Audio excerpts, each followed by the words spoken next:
Welcome, everyone. Welcome, everyone. Good morning. How are we doing today? Great. Well, welcome to Saturday of the 2025 All-America City Awards. We hope you're having a good time. We're really excited to get the presentations kicked off.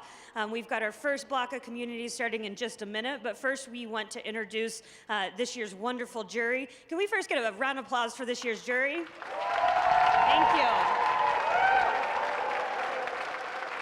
These 10 wonderful individuals have been poring over your applications. They're going to be here with you for the next day and a half, volunteering their time. So thank you so much for being here with us, jury. I'm going to have them beginning to introduce themselves, starting with our jury foreperson, Wendy Willis. Welcome, Wendy. Thank you, Rebecca. Can you hear me? Kind of. Here we go. Good morning, everyone. Welcome to All America Cities again. I'm Wendy Willis. I'm the director of Oregon's Kitchen Table, a statewide community engagement program in Portland, Oregon.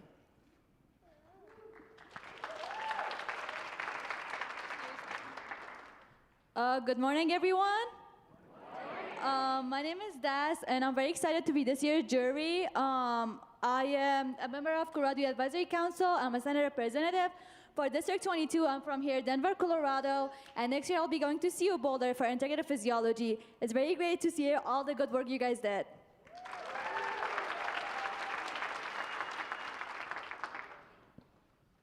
Hello guys, my name is Siyash Rush. Are all of you guys excited for today? Yeah? I'm excited to see how all of your guys' presentations shape up to be. I am also a youth juror joining you guys today, which I'm super excited about. I am an incoming freshman at the University of Colorado, Denver, where I'll be participating in one of their medical programs in collaboration with the University of Colorado School of Medicine. And so that's something I'm super excited about. Outside of that, I am also a very big public health enthusiast. My work revolves around health equity, substance use prevention, and harm reduction. So thank you so much for joining us today in Denver, guys. Good morning, everybody. My name is Gabriela Alcalde. I am with the Sewell Foundation in Maine and unceded Wabanaki territory. I'm a public health professional who has been working in philanthropy for the past 13 years, a big fan of community engagement. Really impressed by all your work already and really looking forward to hearing and seeing all of you. Thank you. Hi, everyone. My name's Tony Payton. I'm the Executive Vice President at the National Center for Families Learning. We're headquartered in Louisville, Kentucky. I'm also an NCL board member. I've been on this jury once before, and actually in 2012, I was in your seat when Louisville was one of the winners in 2012. So good luck, everybody. Good morning, everyone. I'm Debbie Gate, and I loved the energy that was in this room yesterday, so please, more of that today.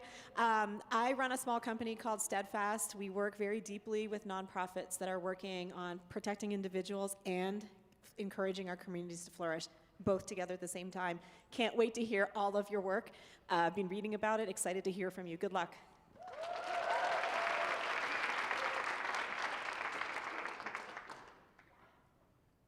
Hello, everyone. I'm Shannon Hartman. I'm the president of the Interactivity Foundation, a nonpartisan, non-advocacy organization that promotes democracy through discussion. And so we are based in Parkersburg, West Virginia, but with staff all over the country. And we are so excited. I'm excited to be here, and we're so excited to learn more about what you're doing. Well, good morning. I apologize. I have a bunch of wires here. I don't want to trip. My name is Don Mares. I'm the president and CEO of the Colorado Trust, which is a health equity foundation, 40 years old, and we focus on food, housing, and mental health these days. I want to thank you all for all the hard work. I really enjoyed reading everything, and thank you especially for making this a really, really hard task. Thank you. Welcome to Denver. Good morning, everyone. Leon Andrews, President and CEO of Equal Measure, which is headquartered in Philadelphia. It's a national nonprofit organization doing a lot of evaluation, measurement work that centers equity. And prior to that, I was at the National League of Cities, where I worked with so many of your cities on youth development, youth engagement, racial equity work. And like everyone, I'm loving the energy. So we're here all day, so keep that energy going for us as we continue to read and learn more about your work. So looking forward to it.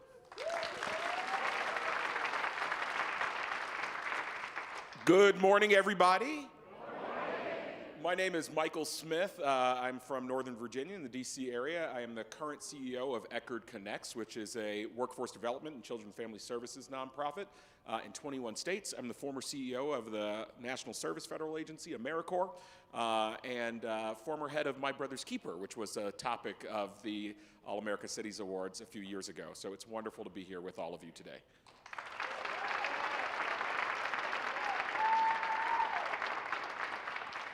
All right, we're going to go ahead and get started. Will our first block of finalists go ahead and exit the ballroom, and we will usher you in shortly.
Well, good morning, Akron. Morning. You brought the energy today. Akron, Ohio, are you ready? Yes! All in together for Akron! You may begin. All right, cue the video.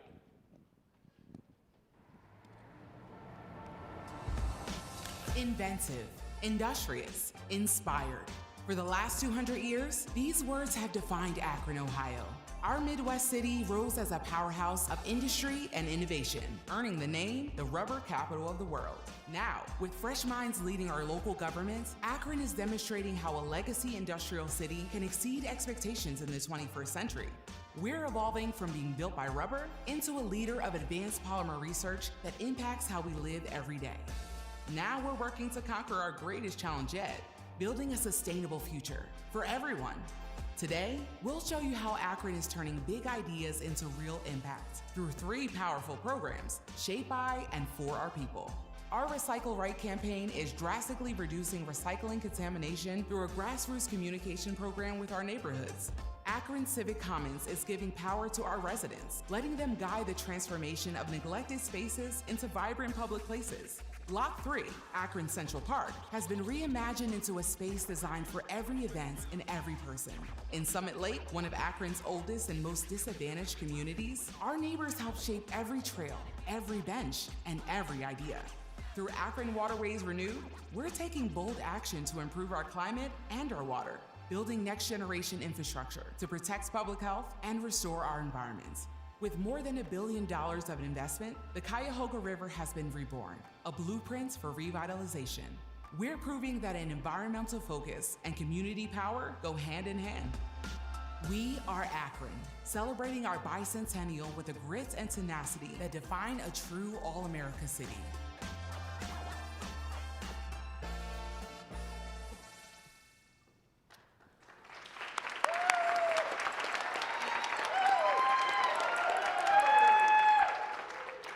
We are Akron. We are committed.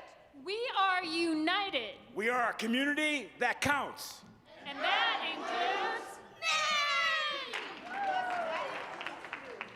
I'm Mayor Shamus Malik. Welcome to Akron, Ohio, a city celebrating 200 years of history, where we know the strength of our city is rooted in the power of our community. We've turned local challenges into national models, and we've done it by listening, building trust, and taking action together. Back in 2019, my recycling bin was more confusion than commitment. Akron's contamination rate, which measures non-recyclables placed inside curbside recycling bins, was at 40%. That means more than just me were confused. We were at risk of losing our curbside recycling program as a city. That's when we started Recycle Right. Real people, real feedback, right at the curb. We tagged curbside bins with personalized recycling improvement tips to educate families and build clarity and trust. Every tag was a conversation, every house a chance to connect. Let's take a look. You know what? We actually cannot put this styrofoam in our curbside bin in Akron. And it's much easier for the recycling process if you don't bag it. Just put it in loose. Oh, wow. I never knew that. Thank you for taking the time to explain that to me. I'll make sure I'll never do that again. This program helped to improve our landfill diversion efforts and our finances. Poor recycling was costing the city of Akron over $200,000 a year in contamination fees because nearly 40% of materials we put in our curbside bins wasn't actually recyclable. Today, our contamination is down to just 12%. And the program is generating revenue. $141,000 since 2024, and over $85,000 already this year. That's 4,600 tons of waste diverted from landfills. That's unity. That's commitment. That's you helping our city be more environmentally and financially sustainable. We recycle right. Because we count. Next up, public spaces. Where some saw disinvestment, we saw opportunity. We wanted to reimagine and reinvest in our parks, trails, and public spaces where our residents can benefit from our improvements. For too long, things were done to us, not with us. The resident-led collaborative approach to reimagine Civic Commons changed that. That's the power of inclusion and engagement. We listened. 500 voices, 500 community meetings, over 15,000 voices. We are here together because we care about each other. We wanted music, so we built a pavilion. We wanted nature, so we built a nature center. We wanted fun, so we built a playground and a place to paddle. All along the Ohio and Erie Canal Towpath Trail, from the Lock 3 Park transformation in downtown Akron to the newly opened Summit Lake Trail. Every park, every garden, every mural, it all began with our residents because of them. Residents' voices were centered and amplified. And trust, it nearly doubled in Summit Lake between 2017 and 2023 as we reimagined public space together. We didn't just build parks, we built community. This is a public space with purpose. A space that we can be proud of. A space where residents' voices lead the process. And this is what happens when we commit to unity. Let's talk water. Once so polluted it caught on fire, we're reclaiming the infamous Cuyahoga River by capturing and treating 2.4 billion gallons of combined sewage and stormwater overflow and preventing that from entering our river. As the blue herons, eagles, and sturgeon began to return, we reconnected with the river and with each other. Because for Akron, we're a community where clean water is not just a luxury, it's a legacy. We invested over $1 billion in 26 major public works projects that improved our water quality and renewed our waterways. We didn't just build tunnels and green spaces, we built trust. And this renewal came from you at annual events like our Blue Heron Homecoming Festival, public meetings, tree giveaways, rain barrel and tree giveaways, and community meetings. And the Cuyahoga River is now thriving, full of life, and truly a special place where, and I can connect there with friends, family, and nature. What a gift. We did this together because every drop counts, every voice counts, and in Akron, you count! Our city has worked hard to make sure those most affected by our past have a voice in shaping their neighborhood's future. We've improved our efforts in tackling climate change and environmental deficiencies while engaging our residents and creating meaningful community residents. The city of Akron has removed an astounding 55,000 lead water lines, and they're on track. They're on track for being 100% lead-free by the end of this year. The first Midwest community to do so. And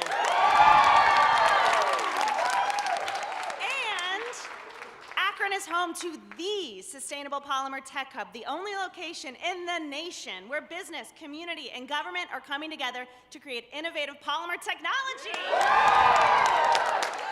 Akron has invested in the downtown energy system, reducing the city's carbon footprint by 30% and reducing operating costs for local organizations to the tune of $10 million per year. Akron, we've come together because we know it takes Unity! But we don't just say community, we live it. We make unity real. We commit to equity, to sustainability, and to each other. We know every single voice matters. We know that you and I matter. City! We know our city is strongest when everyone counts, and that's why we're transforming our city into a community. We are making sure that no one is left behind on this journey and that everyone is included. That's why we're empowering our sustainability efforts with C.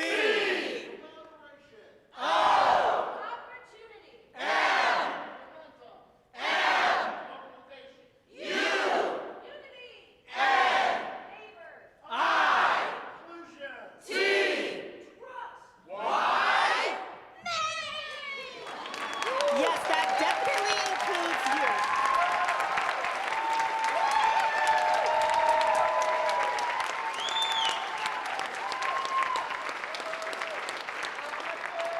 This is This is what it means to be an all-America city. Thank you so much.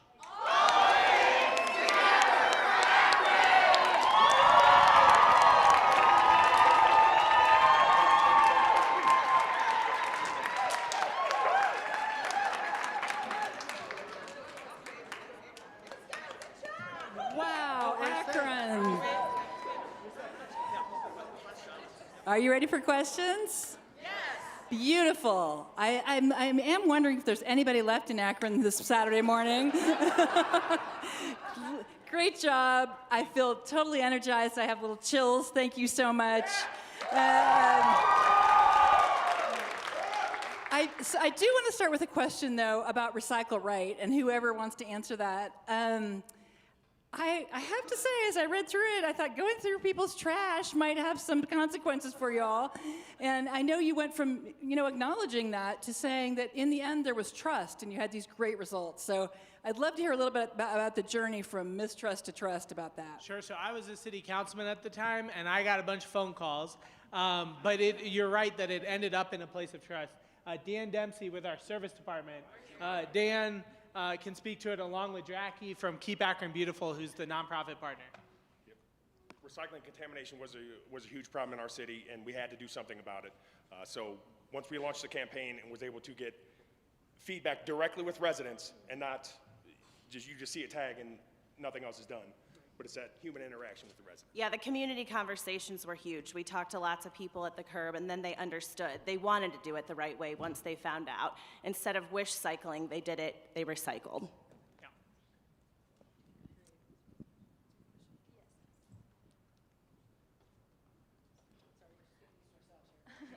Akron, you guys did a really great job. I just have a question for the recycling right as well. Was the program, the resources provided in the other languages as well, or was it just English? For example, Spanish, other diverse languages, or just English?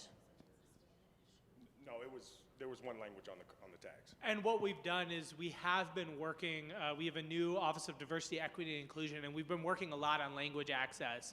And so over the past few years, we've made some strides there, especially My State of the City was translated live into Spanish and Nepali. So we're making efforts, but we're not perfect yet. Thank you. Debbie, and then Shirash, and then Tony. Hi, what a beautiful community and snapshot of Akron. My question for you is, now that you've done all this work to build up this trust, how are you going to keep the trust strong? So I ran for mayor to build a city that's more open, more responsive, and more collaborative, right? And trust is the glue that moves things forward. And so, Dave Lieberth, who is the former deputy mayor with the city of Akron, actually helped lead the city to 3 All-America cities over years.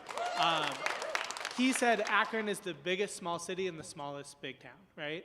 And so we are, that's the energy we bring to everything. Everything we do, from our city team to our work with our county, this is our county executive, to all of our partners, we treat everyone with dignity and respect. Whether we get that in return, we treat people with dignity and respect, and we see the benefit that comes, right? Because people, once they know you, once they have that personal relationship, right, then we can find those elements of connection and make progress like we talked about yesterday.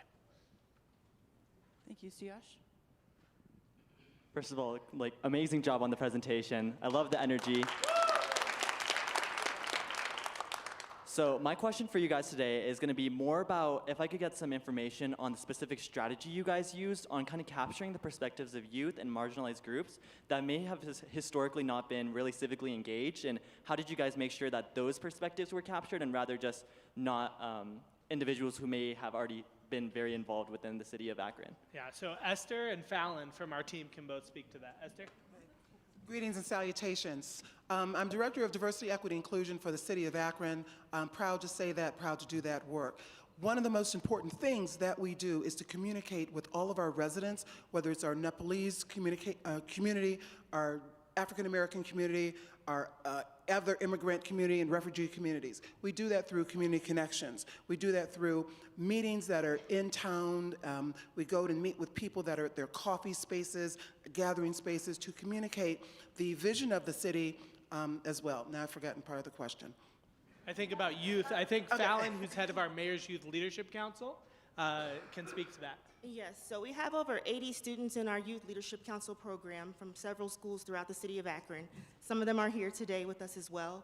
And our goal is just to keep them engaged from a civic perspective and teaching them leadership development skills and really listening to their voice. And Dan, go ahead. And 3 of our students are here with us. Yes.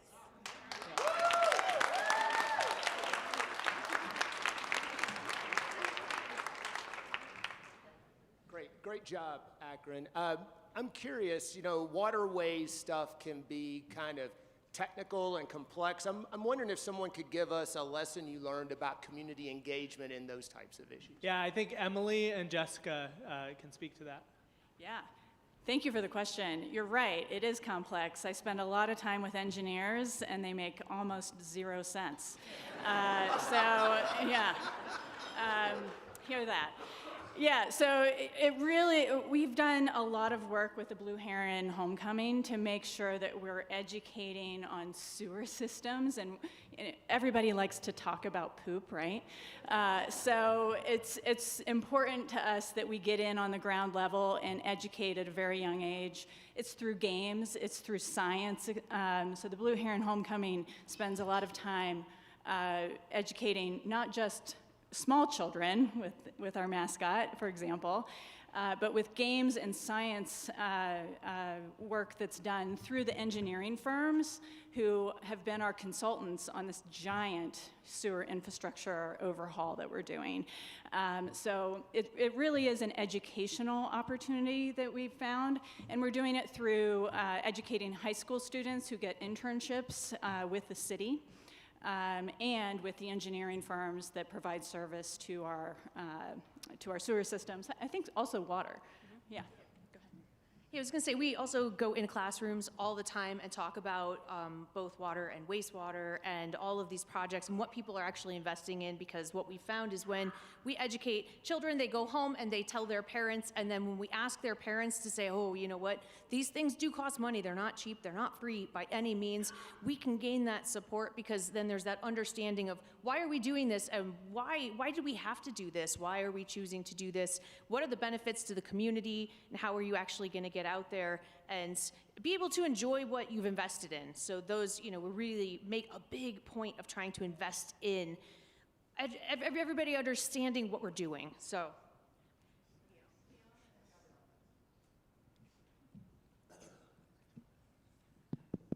Great. I'm curious who's on the stage. So just if you could give me a very high level of, I hear some electeds, I hear some county, I hear some young people. But could you just give me a sense of who's here in categories? So raise your hand if you're a city employee. Raise your hand if you're another government partner. Right, so we got our head of our metro parks, we have our county executive. Raise your hand. We have the head of our metro system and our Akron energy system, which is our steam system that is separate. We have a lot of nonprofit partners, so raise your hand if you're one of our nonprofit partners. So we got the head of our community foundation, so we were excited to hear the presentation yesterday. Keep Akron Beautiful. We've got some wonderful community members here with us. Raise your hand if you're one of our community members, right? Miss Grace. And we've got 2 of our council members. And we've got folks from most parts of our city, whether it's police, fire, services. We've got Ron from our president of our local Huntington Bank. We've got a great cross-section of our city. Thank you so much. Really impressive. I'm wondering if you could speak to any policy changes that came about from all this incredible community engagement. Absolutely. What I would say is that, we have taken in and really learned from what we hear, right? And so we had to make an adjustment to our water rates at the beginning of this year. And we've reshaped our water bill assistance program to make it more friendly to renters, to make it easier for folks to get access to it. And that's one thing that as we listen to folks, we've really heard about the burden that it had there. The same thing is true on the sewer side. And there are lots of policies when it comes to housing. We have just started a right to counsel pilot program designed to help reduce evictions and keep people in their homes. And there's a lot of housing policies related to that too. So, in every area, there are ways we're trying to get better. police and fire have really worked to improve how we're doing inspections and how we're kind of being proactive when it comes to complaints and concerns around specific problem hotspots. Because we know that if something is a hotspot when it comes to safety, it's also probably a hotspot when it comes to housing issues or when it comes to other issues. Thank you, Akron. Thank you, Thank you so Akron. You're much. unforgettable. Okay.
Good morning, Albuquerque. Good morning. I felt that one all the way down. Thank you for that beautiful entrance. Albuquerque, New Mexico, are you ready? Yes, we are. We'll be starting off with a 1-minute video. You may begin.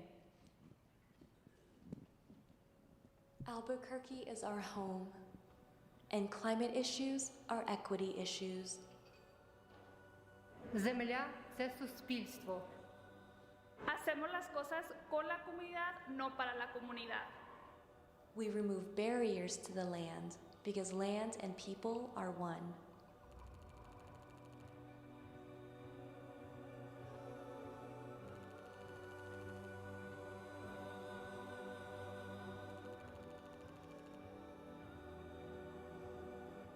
Chúng tôi phát triển cùng cộng đồng. Đến như bạn là và ở lại cho nhiều thế hệ kế tiếp.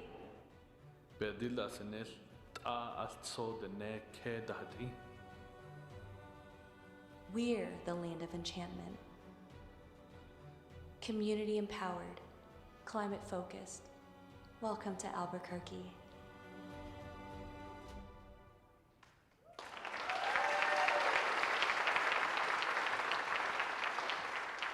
Good morning. Sehopa. We are the city of Albuquerque. Before we began, I offered this prayer not just in words, but in intention. In our community, we ground ourselves in the land, in this moment, and in the responsibility that we carry. This gathering is not only about today, but also rooted in the legacies of those who came before us, those who stand with us now, and those yet to be born. Through prayer, we call in our relatives, honor the ecosystem that sustains us, give thanks, and remember why we are here, to speak for those who cannot. By entering this space with us, you become part of us, part of our community. And with that comes shared responsibility to care for one another, to protect what gives us life, and to move forward with humility, gratitude, and purpose. Please stand in prayer with me. Amara sa tuyo sa nawake me sa take me sa nech swaki me sa na sa kaya shakaya kai tu sa janich ushar hanya tuti ko te como at a shuni tuti ko te ko you that's a chan tuti no a gut sate the na he mak at a dem kowinska gato et shete at a chan tuti no a tuti ko truts at a shuni tuti maya tuti ko te ko sgut na mu at a hit na chao umat uti we tuti no kuyas tuti kus at a tuyo pai kan tusi tran tan hanin suyachin to yo se tia me yo achin to yo susi sha sho he comme que cham kena hui ian eki shao ya at a achan tuti kudra utra. Thank you. We are honored to be joined today by Sonia Lara, co-chair of the Justice for the Oversight Committee and director of the City of Albuquerque's Office of Equity and Inclusion, and Simon, the City Sustainability Officer and Program Manager. Thank you for being here to share the journey of how government and community intersect to advance climate and environmental justice. Sonia, how is the City of Albuquerque advancing environmental justice and honoring Indigenous stewardship? That's a very important for us in Albuquerque question, Dylan, Deputy Shahey. Albuquerque is committed to collaborative community engagement, innovation, and sustainable process to uplift the lives, the tradition, and values of the 19 tribes and 4 pueblos whose land we occupy. Albuquerque has not shied away from its history, which we know is messy, but Mayor's Office of Equity and Inclusion seeks to honor truth in ways that remediate harm and promote healing through reinvestment. And so 4 liaisons that are housed within the Office of Equity and Inclusion support trust building and communication for our Native American, our immigrant and refugee, our Black, and our Asian Pacific Islander Native Hawaiian populations. These partnerships have resulted in community-created and implemented programs such as guaranteed income, housing down payment assistance for Black and Brown communities, and the Justice 40 Initiative, which was a federal initiative governed from President Biden, which was rooted in ensuring the folks who are most impacted by environmental injustice are receiving funding commensurate to their need. And so we are proud that our mayor, Mayor Keller, dedicated this effort and resulted in having the nation's first municipal Justice 40 executive order. From this to this day, our city departments that range from housing to environmental health, MRA, and our frequent collaborators here joining us today, sustainability, engage with diverse community stakeholders that make up our Justice 40 Oversight Committee, which share knowledge, ingenuity, and their social capital to create a powerful coalition housed on honoring the values and hopes of our Indigenous brothers and sisters. And so in these ways, we support and uplift our Indigenous brothers.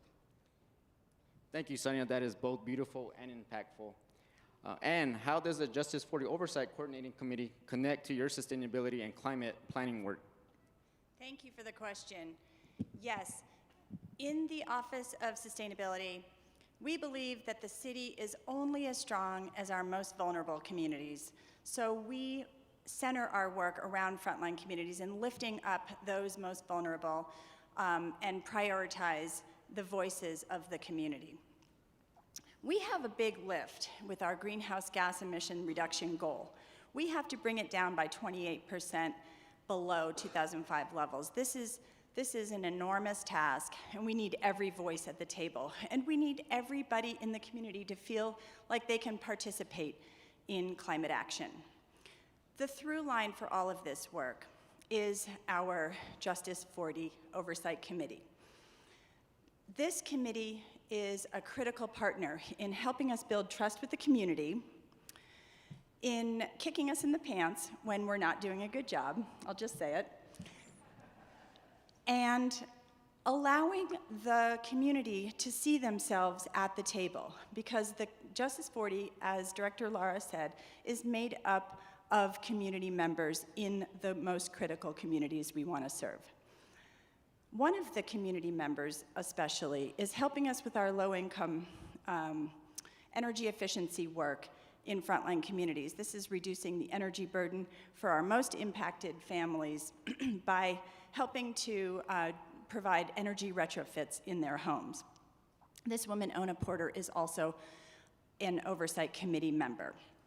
Another committee member, who's our chair, Richard Moore, not only advocates for his community in Albuquerque, but also walks the halls of Congress and feels comfortable walking into the offices of our congressional delegation in Washington, D.C. So we have a very wonderful group of people who are advocating and working collaboratively with sustainability and the city in this work. And because of this community trust, we can rise and fall together. We can not only celebrate our successes, but really own the failures of the past and then work together to resolve them. Thank you. Amazing. Alice, could you share some examples of how this work is being implemented into the community? Absolutely. So I have the privilege of overseeing and facilitating a regional climate planning effort that the city is doing on behalf of the metro statistical area. So when we took this on, we knew that we needed to lean into our strengths. We don't have jurisdictional authority over the whole area, but we do have experience doing equity-based climate work. So what we did in this process is we first started with our previous task force members. So these are people who helped us write our 2021 climate action plan. So we went to them right away and said, hey, we're doing this work. We worked with you back in COVID days when things were crazy. How could we have done this better? And so that's where we started. And then we went on. We knew that the Office of Equity and Inclusion had grown and has done an amazing job at building community. So then we worked with their liaisons. We met with their tribal liaisons. We met with other staff in their office and said, hey, what can we do better? And they were able to highlight some really important suggestions for us. And this really ultimately resulted in a really strong partnership with the Justice 40 Oversight Coordinating Committee, where we co-developed our community engagement plan. We rebuilt a community task force that Stipend supported. And we're now in the throes of doing these amazing climate strategy workshops where everyone sees themselves in the work. We're creating a shared understanding of all of our challenges, and we're ultimately capturing community's voice in these processes And hopefully we'll have a really amazing kick-ass plan that we get to share with the region, that other municipalities can turn to and we can use to update our own planning efforts. Thank you. Thank you all for your leadership and for uplifting the communities you serve. We also want to thank our community partners and community-led organizations back home who could not be here with us, but are here in spirit. Thank you to the National Civic League and All America City 2025. We are all one Albuquerque.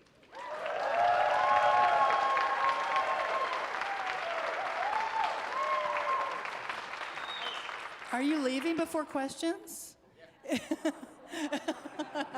Yes, we're ready for some questions. Thank you. Well, Franz, I feel like you took us on a trip to Albuquerque this morning. What a beautiful place. Thank you for that journey. I have a question about the amazing work you've done with tribal governments. I work with local governments around my state, and sometimes I feel like they're so afraid of doing things wrong that they don't do anything. They're frozen by their obligations to the sovereign nations. And so I'm curious about what advice you'd offer local governments from the experiences that you've had. I think the most important thing is meeting tribal leaders where they're at, going into community, sitting at their table, and being invited into dinner, and really engaging in respectful dialogue. One of the benefits, I serve as a tribal leader, and this is everything that I express and share information with those that want to work with tribal nations, is going with being grounded and humble, and sit with them in their homes. That's the advice I would give. Thank you. Okay, it's Don, you're first, and then I'll make a list from there. Thank you. Thank you. Boy, you guys, you captured how to include community in such an amazing way, and it's clear you've done great work in that space. What I'm curious about is you mentioned one program, which is the Energy Assistance Program. That's you can talk to people in a pretty direct way about how this will benefit them. What I'm curious about is climate change is one of those issues that it impacts us all. Sometimes it's hard to describe to folks why it's important because it doesn't have that direct.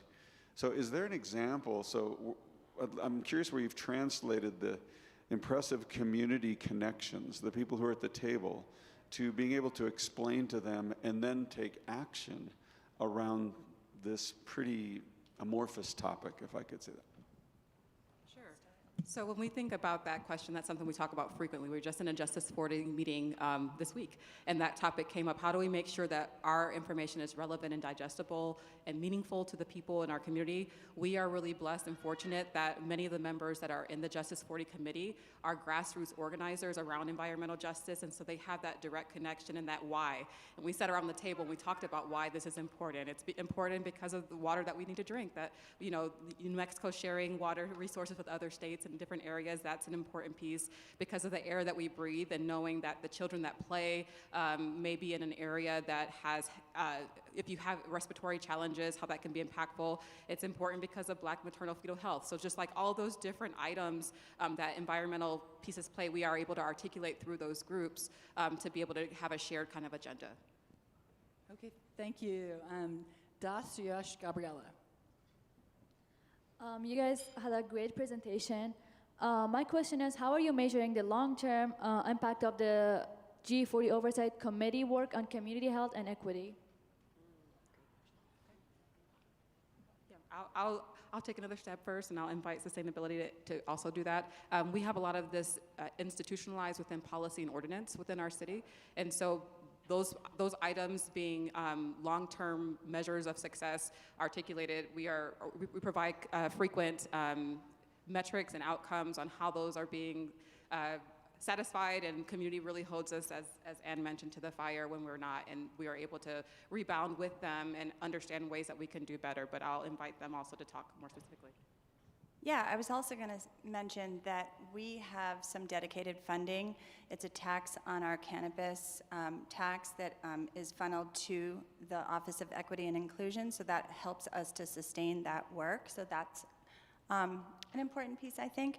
But generally, just keeping the community engaged they come back to us, which is really nice. So we're all together. We don't have an empty boardroom ever.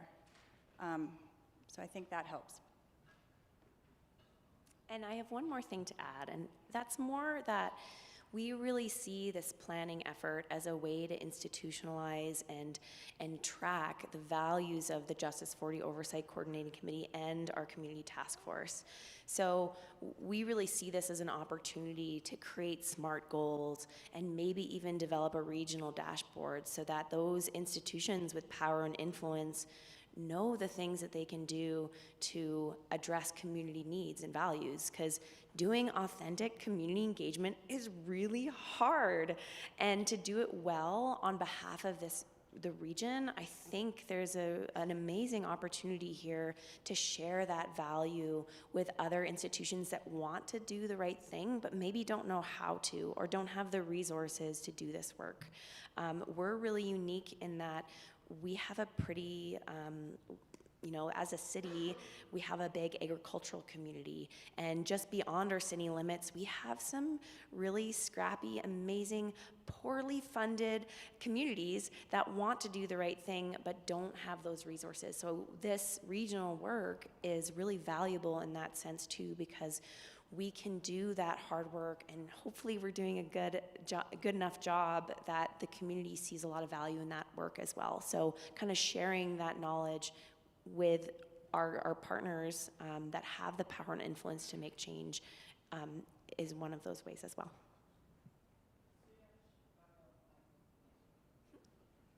All right, yeah, extremely touching presentation. I really loved it. Thank you so much for sharing all of that.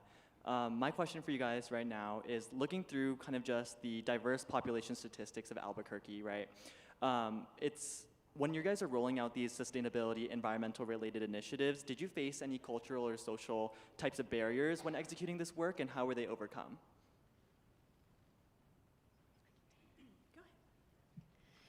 So another thing about Albuquerque that's amazing is it's very relationship based.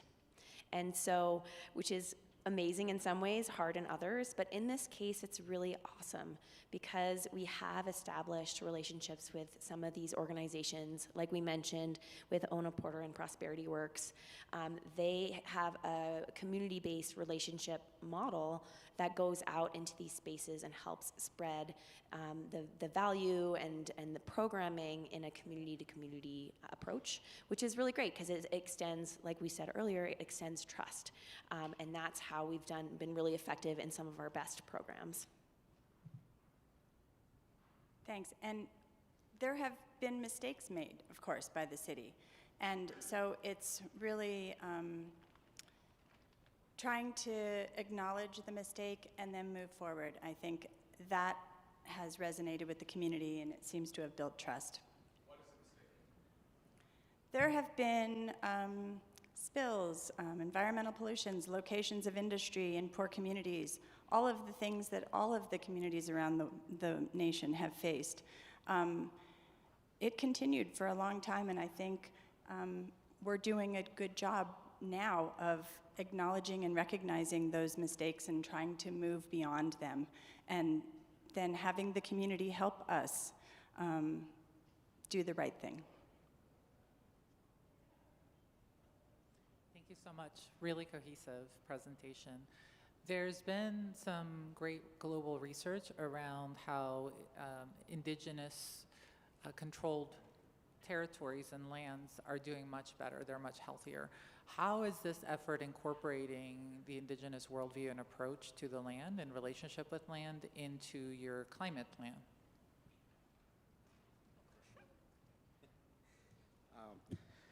So the fact that our mayor of the city, we recognize tribal sovereignty. We work with our native sovereign nations, the tribal leadership, and those that have that traditional ecological knowledge.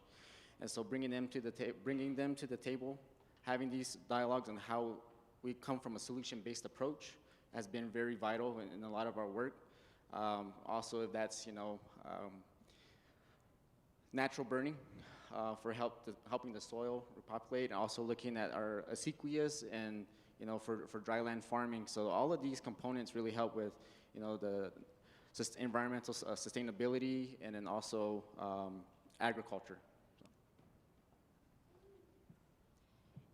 I also want to mention that we also created a very specific tribal engagement plan as well, because we knew we needed to be very considerate.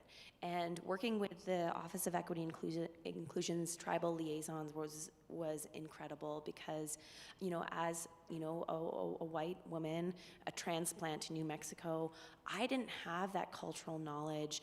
We didn't know how to do that in a really meaningful way, but having these dedicated staff that held those relationships and built trust over time, that was huge. And it helped us open doors and create those relationships.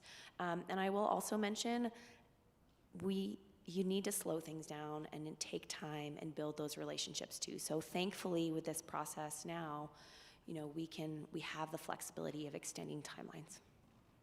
So I just offer a tactile example. We mentioned earlier our housing work that we're doing for homeowners that was implemented as a result of a first of its kind survey that was focused on the Native American population.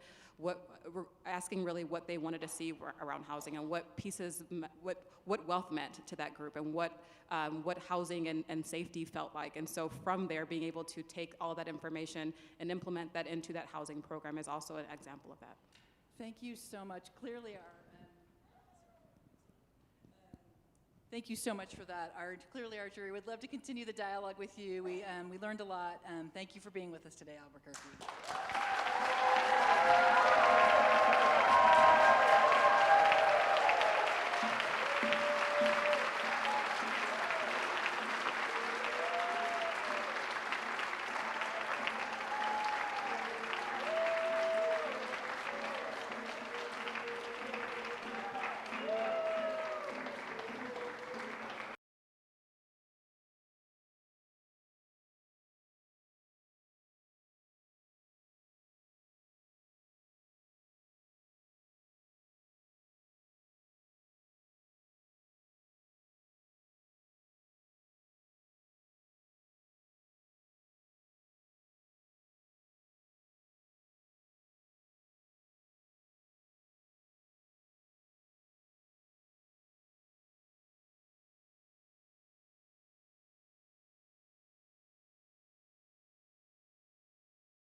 we're all very curious about what we're in store for here. I'll give you a second to get on the stage. Ooh, this is exciting. All right. Ooh. Yeah.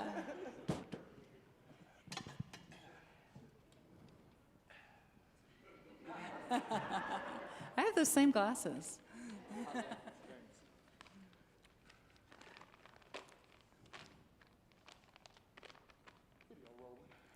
Austin, Texas, are you ready? Yes. You may begin. You may have noticed some extreme weather the past few years. The summers are hotter, the winters are colder, the storms are more severe. We can't ignore it. It affects everyone, but the impacts are not felt equally among all Austinites. The good news is that we can work collectively on the solutions to climate change. Austin has a rich history of neighbors coming together to create positive change. So, as a community, let's address inequities from the past and present to make a better Austin for all.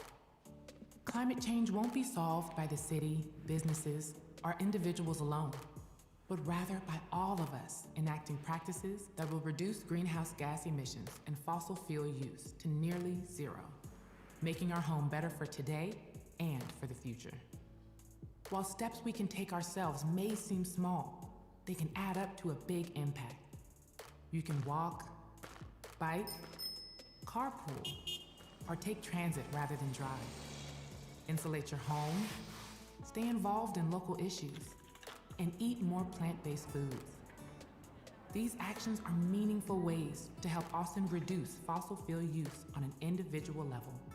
On a larger scale, we can make sure to lift the voices of communities that have been most affected by environmental injustices, support equitable climate action, and prioritize climate solutions that benefit those who are hit first and worst by the climate crisis. We must set our sights on making Austin a more equitable city that is less reliant on fossil fuels and more resilient to a changing climate. The Austin Climate Equity Plan aims to equitably reach net zero greenhouse gas emissions by 2040, a goal that is only achievable with help from everyone. Getting there ensures Austin will provide future generations with a healthier, more inclusive place to call home.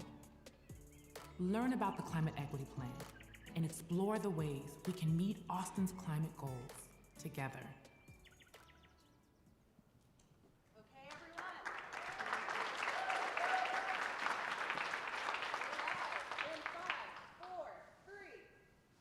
This is a KCOA special report.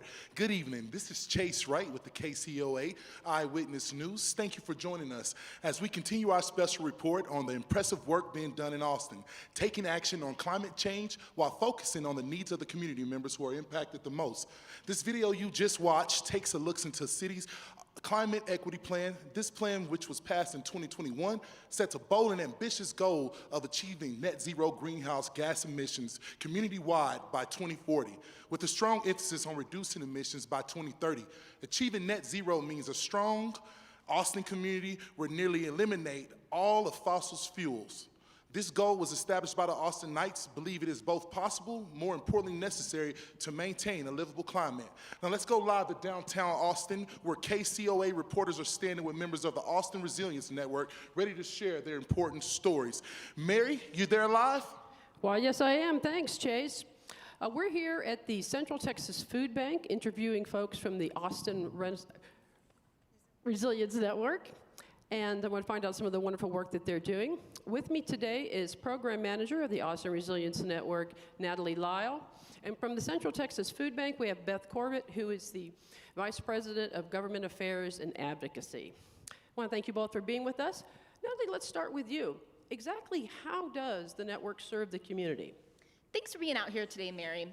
The network connects community and public resources with the goal of empowering individuals to better prepare for, respond to, and recover quickly from community-wide shocks, stressors, and emergencies.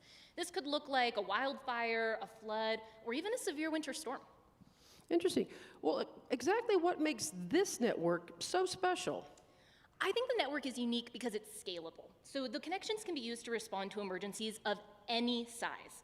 Additionally, it builds on existing trust and relationships within the community to empower resilience before, during, and after a disaster. Wonderful. Beth, can you tell me some examples and some instances where these services were utilized? Absolutely, Mary. Today, as an example, we're here at an emergency food distribution responding to last week's severe storms. The ARN, or Austin Resilience Network, activates for events like this. And just within its first year, partners across the network have been able to provide debris removal, emergency food and water distributions, even shelter support for those who are seeking assistance. The Central Texas Food Bank is an active member in the network, and because of it, we're able to better coordinate these resources and distributions. Thanks to the ARN, low-income Austinites are able to better access free and nutritious meals that are prepared and then distributed directly into the communities where they live, really bringing that support to neighbors when they need it the most. Wonderful. Well, you're both doing wonderful work. Austin is lucky to have you. And this is KCOA Action News reporter Mary Kay Pretty. Let's kick it back to Chase in the studio. Chase? Thank you, Mary. Thank you very much, guys, out there at Central Health. Next, we have Kenneth Williams reporting in the field with Austin Civilian Conservation Corp. and the emerging green leaders of our community. Kenneth, are you out there? Yes, Chase, I'm here. And I'll take it from here. Hey, I'm Kenneth Thompson, and I am here with the with the program coordinator for the ACCC, and Kirsten Johannesson, and the emerging green leader community member, right? And so we're having this conversation about the ACCC. How did the ACCC get its beginning? Thanks for having us here. The Austin Civilian Conservation Corps, or ACCC for short, got started in 2020 during the pandemic to help Austinites who are most economically impacted. Quickly, we were able to provide jobs and compensation, helped the community, and provided people training for their careers in natural resources management. All right. So talk to us about how do you prioritize your work in the community? Yeah, we prioritize people who are most directly impacted by climate change and those with lived experience. And for us, that's low-income communities, Black and brown folks, and people who have been unhoused. And we prioritize projects in our East Austin area, and we really love the projects that help with, like we have going on in our park today, responses to make our parks healthier with planting trees for more shade, trail building for access, and even disaster response, because unfortunately we're seeing a lot more of that. So now, as program coordinator, talk to us about some of the successes you've seen in the community. Sure. We've had over 750 people employed by our program, and one of my favorite outcomes is the relationships we've built with community organizations like the Hungry Hill Foundation, Austin Youth River Watch, and American Youth Works, and our city partners. And together we really build what we call a net that works and help our members, especially into their next step job after their term completes. And for our project outcomes, we've provided thousands and thousands of hours to help create our parks to be more safe and healthy for all of us. Thank you for your voice. Now, Ms. Ray, come this way. Now, tell us a little bit about this emerging green leaders and what motivated you to become a part of that group. I'd be happy to. So Emerging Green Leaders, or Eagles for short, is a group of youth and organization leaders who help to create access to careers in the outdoors and the environment and are fairly compensated for their contributions. We hope that the field and leadership within represents the communities that we serve. We also meet monthly in person and online, and I got involved in 2021 while actually working at the Austin Civilian Conservation Corps. And my role has mostly been co-facilitating the in-person networking meetings and creating digital media and marketing materials. Wow, ladies, I feel good. Hey, this is Kenneth Thompson reporting. This is Kenneth Thompson reporting from the capital city with two of Austin's emerging green leaders. I feel good about Austin's future. Back to you, Chase. Well, thank you, Kenneth. Let me close here tonight by saying Austin is a national leader in climate equity and resilience. Climate change affects everyone, but the impacts are not felt equally among all communities. Low-income communities, communities of color, and disproportionately been burdened. To help address these disparities, the city's created these programs through the lens of racial equity and listen to the people in our community, which mean the most, while exploring solutions to the climate crisis. I'm proud to be in Austin tonight. Thank you guys for watching, and on behalf of the KCOA, see you next time.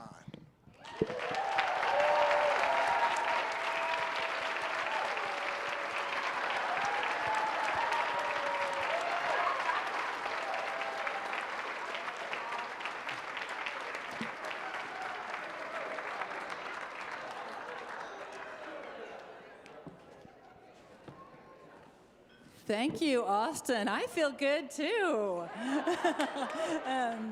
Local news is alive and well in Austin. I'm going to give a right of first refusal here to Michael, Leon, then Debbie, if you have questions. Michael?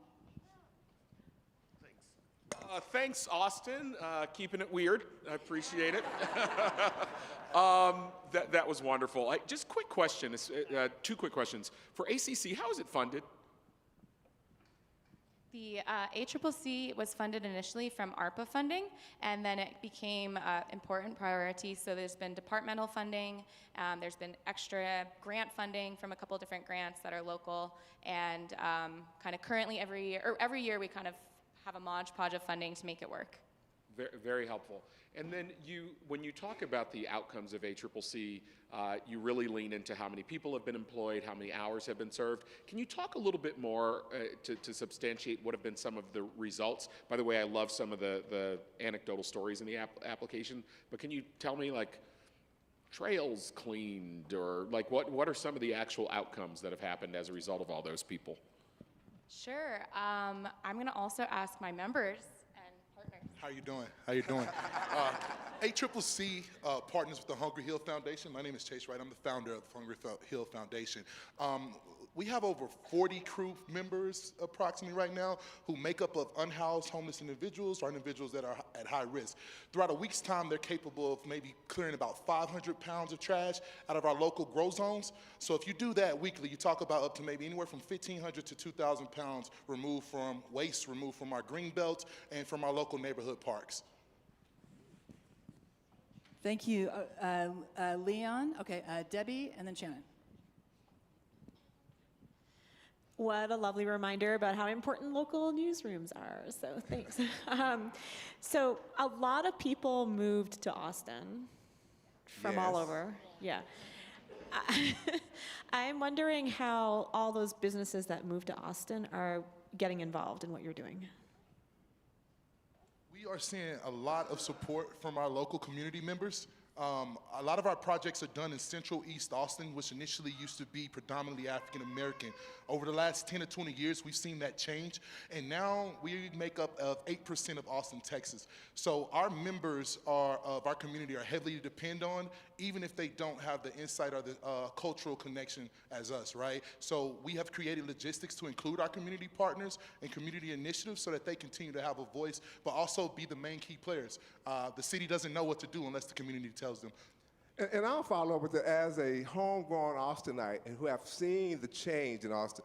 One of the things that I love about our city is how we invite folks also, but also we have a standard, right? And that standard is, hey, when we come to the city, let's make our city better for those who are still living in here. And even those who have been displaced, they still have a voice. What the city has done very well, in my opinion, in the last few years, is making sure those of us who've been there for the longest, our voice is at the table.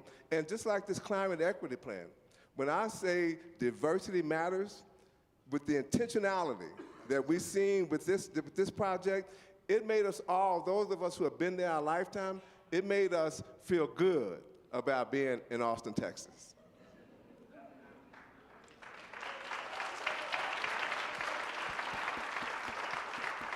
Siyash?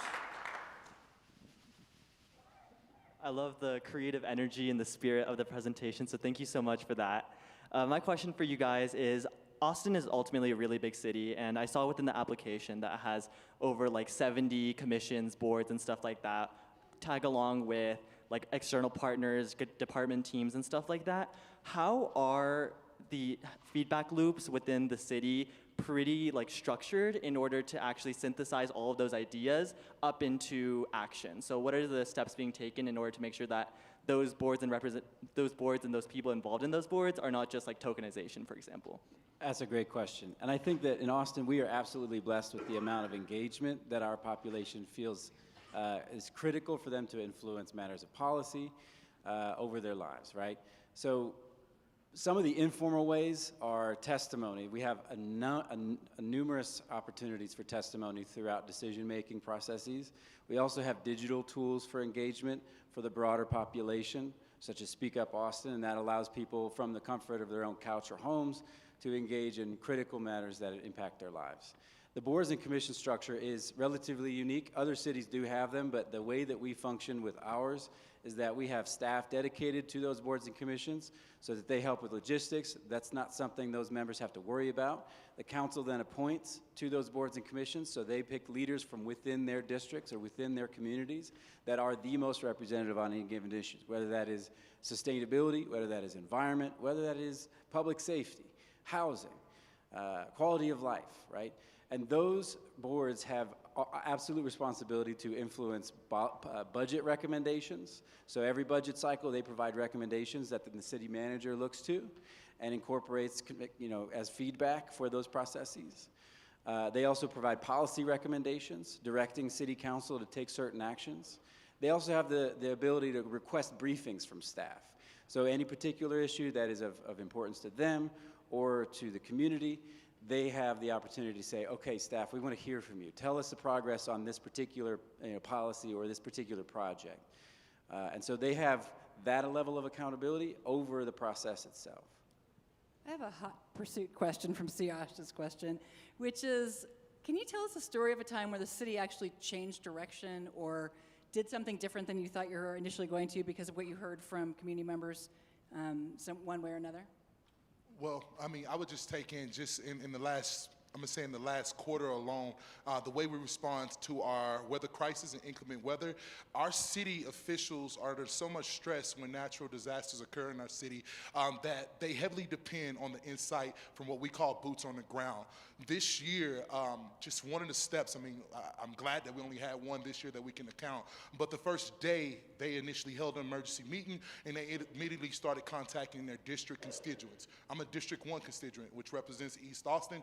Within the first 24 hours, we've had conversations with our city council members directly, not just their chief of staffs, and that conversation went up to our mayor, and they also heard our voices. So our city being able to include community voices at a top level in finding solutions have been very empowering for our community. And then as the chair of the African American Quality of Life Commission, that word quality of life means a lot to us. And what the city has done different since I've been there, it has an open door policy, and I mean an open door practice. And so when you are a leader of one of those commissions and your community is looking for your voice, we can go directly to our council members, as Chase said, right, and have that conversation. Not only have that conversation, but we bring them to our community, right? Because sometimes it's not where we take the people to, it's where you come to us. And so therefore, hearing our voices in our spaces, right, in our places matter, right? And so that's one of the ways we have changed the direction of our city. I'd say, just building off of Chase's point, a discrete example of that was we were able to take some of that feedback during cold weather sheltering the city opens, most targeted at people experiencing homelessness, and increase our threshold. So they're now opened at a higher temperature threshold, which can better meet the needs of people who are experiencing that particular vulnerability during cold weather.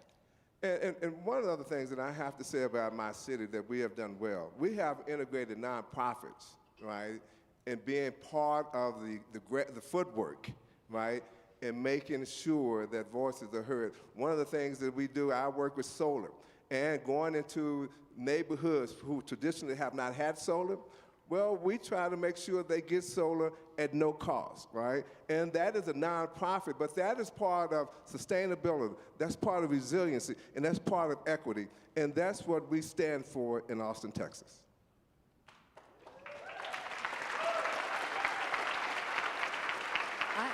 think that's a great place to end. All y'all are amazing ambassadors for Austin. Thank you so much for coming. We all want to visit you, but we won't stay.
Well, welcome, Carrboro. I've never wanted a purple fan as much as I do right now. Carrboro, North Carolina, are you ready? Carrboro is ready. You may begin. Please cue the video. Carrboro, always in motion. We are Carrboro, North Carolina, small mill town at the end of Chapel Hill, green trees overlapping green trees. We have many voices and 2 foundations, racial equity and climate action. We are one of the most accepting communities in the South. 20,000 people call Carrboro home. I see my neighbors at the farmer's market, at my child's school, dancing Zumba outside town hall. I see them at Second Friday Art Walk, at our festivals for poetry, for music, for film, swaying at the Freight Train Blues concerts named for our very own legend, Elizabeth Cotton. We come together in community in so many ways. Tell our story. We are Carrboro in motion.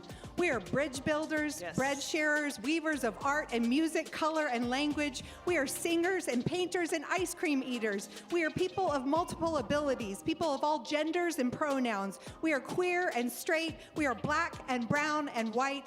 We are historically black communities called Northside, Pine Knolls, Tin Top. We ride our free buses to work, to coffee, to grandma's for biscuits. Our town comes from racial segregation, but we fought and still fight for civil rights. We try to learn from our history, not erase it. Yes. We acknowledge it on truth plaques placed around town that tell our true story. We elected our first black woman mayor, and we have our first black woman town manager. We stand strong for equity. We are immigrants from many countries. We are El Centro Hispano. We are refugees from Syria, Afghanistan, Burma. We are on the historic lands of the Occaneechi Band of the Saponi Nation. We are leaders addressing climate change, building green. We know the time to act for our planet is now. Tell our story. We are Carrboro in motion. Woo,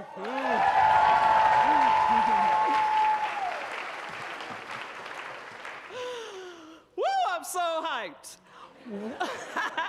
Welcome to the town of Carrboro, North Carolina. I am Mayor Barbara Foushee. Our town council begins every meeting with a poem. We continue that tradition here at All America City. Thank you to our poet laureate, Liza Wolfe-Francis.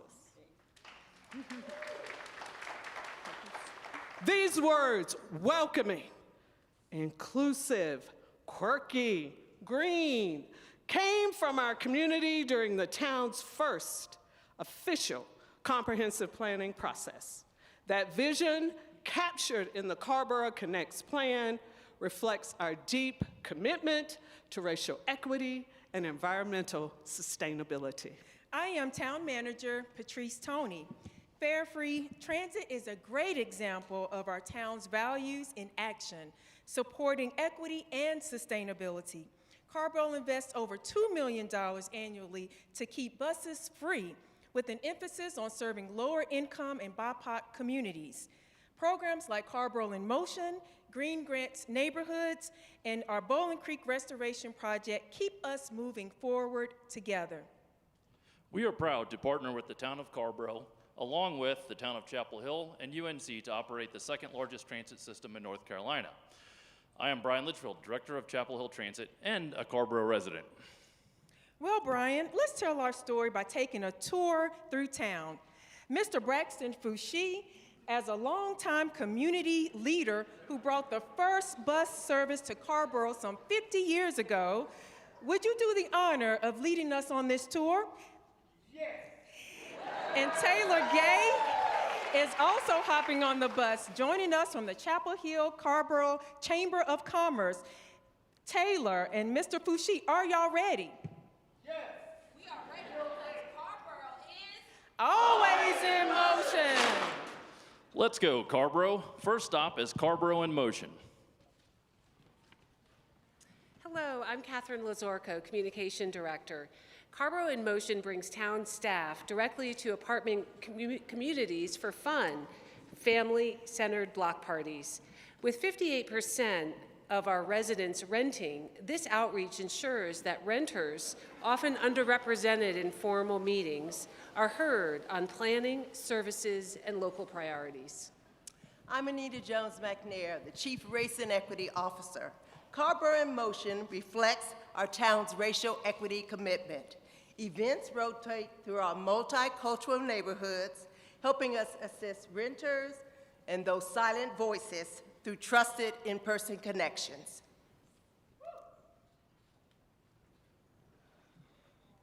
Marhaba, I'm Lema with Refugee Community Partnership. As language is the essence of all relationship, we partnered with Carrboro to develop the town's language access plan, ensuring translation and interpretation are available across all areas of service, bringing all resident voices together. I am Oscar Garcia, who brings fun and fitness through Zumba. Por una comunidad en movimiento. Good morning. I'm Lori Policelli. I'm director of Orange County's Visitor Bureau. We partner with Carrboro daily, and we're very proud of our partnerships with the Library, Health and Human Services. We welcome you to visit, and thank you. We're Kennedy and Madeline from the Carrboro Youth Council. We helped design the new teen center at the library and took part in civics classes at Carrboro High. From volunteering to poetry readings, we're learning firsthand how Carrboro includes all ages and backgrounds in local life. Go Carrboro.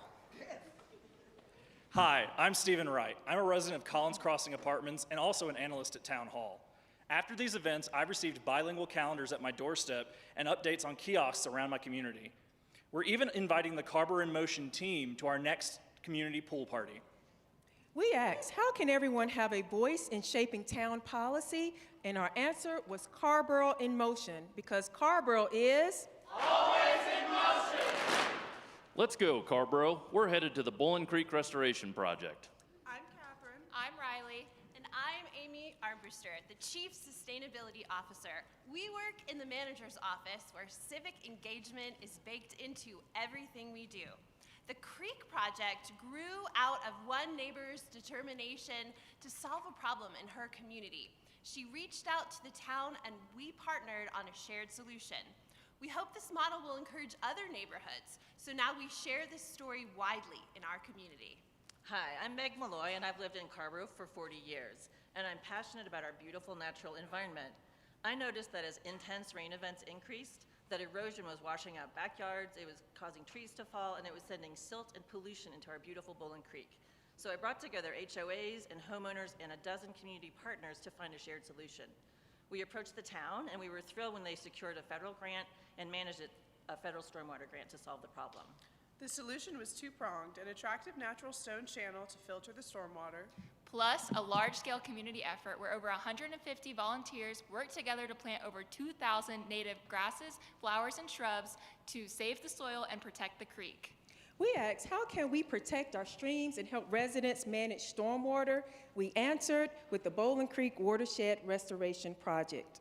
Because Carrboro is always in motion. While we're in the neighborhood, let's check out the Green Neighborhoods Grant Program. Carrboro is looking for ideas that reduce greenhouse gas emissions, enhance ecosystem resiliency, and contribute to climate action awareness. We have all received Green Neighborhood grants through the town. My name is Carrie Donnelly, and my neighbors and I started a community composting program with grant funds. 60 households signed up, and over a third of them were new to composting. It built both sustainability habits and friendships, and now we have 7 neighborhoods that have food waste drop-off bins. How you doing? I'm Donald Hawkins. I'm a proud descendant, 6th-generation descendant of the Strayhorn family. With the grant, we were able to support native pollinators, garden, a shared vegetable garden, and neighbors were able to help with us in learning about Black Carrboro and the contributions of the Strayhorn family. In addition, I'm also the chairman of the Racial Equity Commission, serving as reviewing the town's practice policies and procedures. I am Abhi Shivadas, owner of My Muses Card Shop. With our grant, we offer workshops on dye gardens. Our customers learn hands-on climate action. We asked, how can we raise awareness and make Carrboro more climate resilient? We answered with the Green Neighborhoods Grant Program, because Carrboro is always in motion. Let's go, Carrboro. We're circling back to Town Hall for the town manager's recap. Carrboro is pursuing racial equity and climate action to build a thriving town. Whether facing climate change or historic injustice, we move forward together, connecting with people, building relationships, and growing understanding. That's how we create momentum. We are Carrboro, moving forward in community, uplifting everyone, bringing all people in. Tell our story.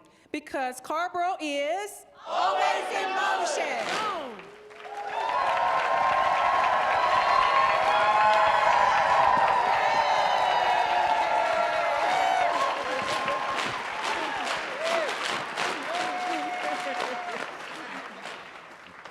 Oh my goodness, Carrboro, what a tour. And you turned that bus on a dime, sir.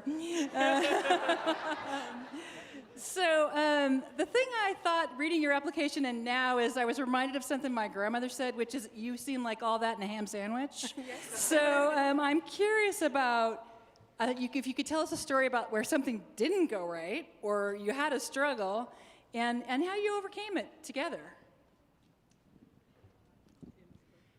Thank you for that question.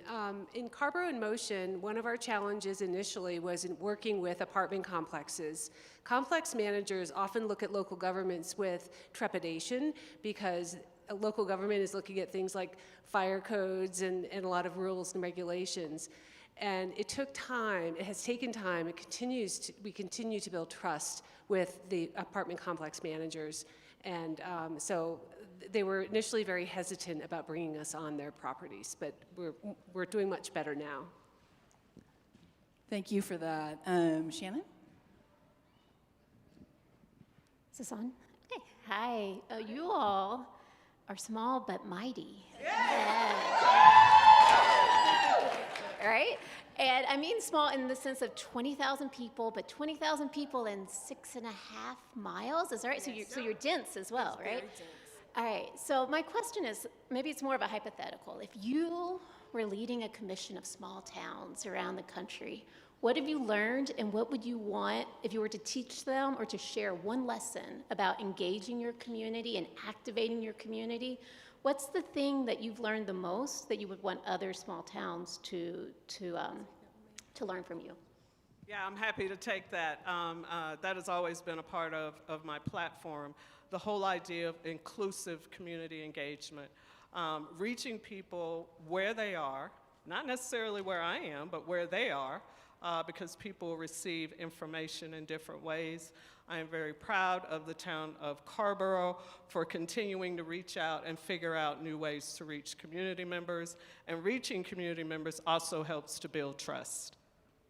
Did I answer that question? Do you need more? No, you did. You did. You mind if I follow up, Wendy? Okay, so can you give an example? Because you do snow cones, you do Zumba, you do dance parties, block parties, like, so reaching them where they are, but is there something that you've learned where you're like, this really works with, at least with our community, that perhaps could translate to other communities? I'm so ready for you. Let's go. What do you got?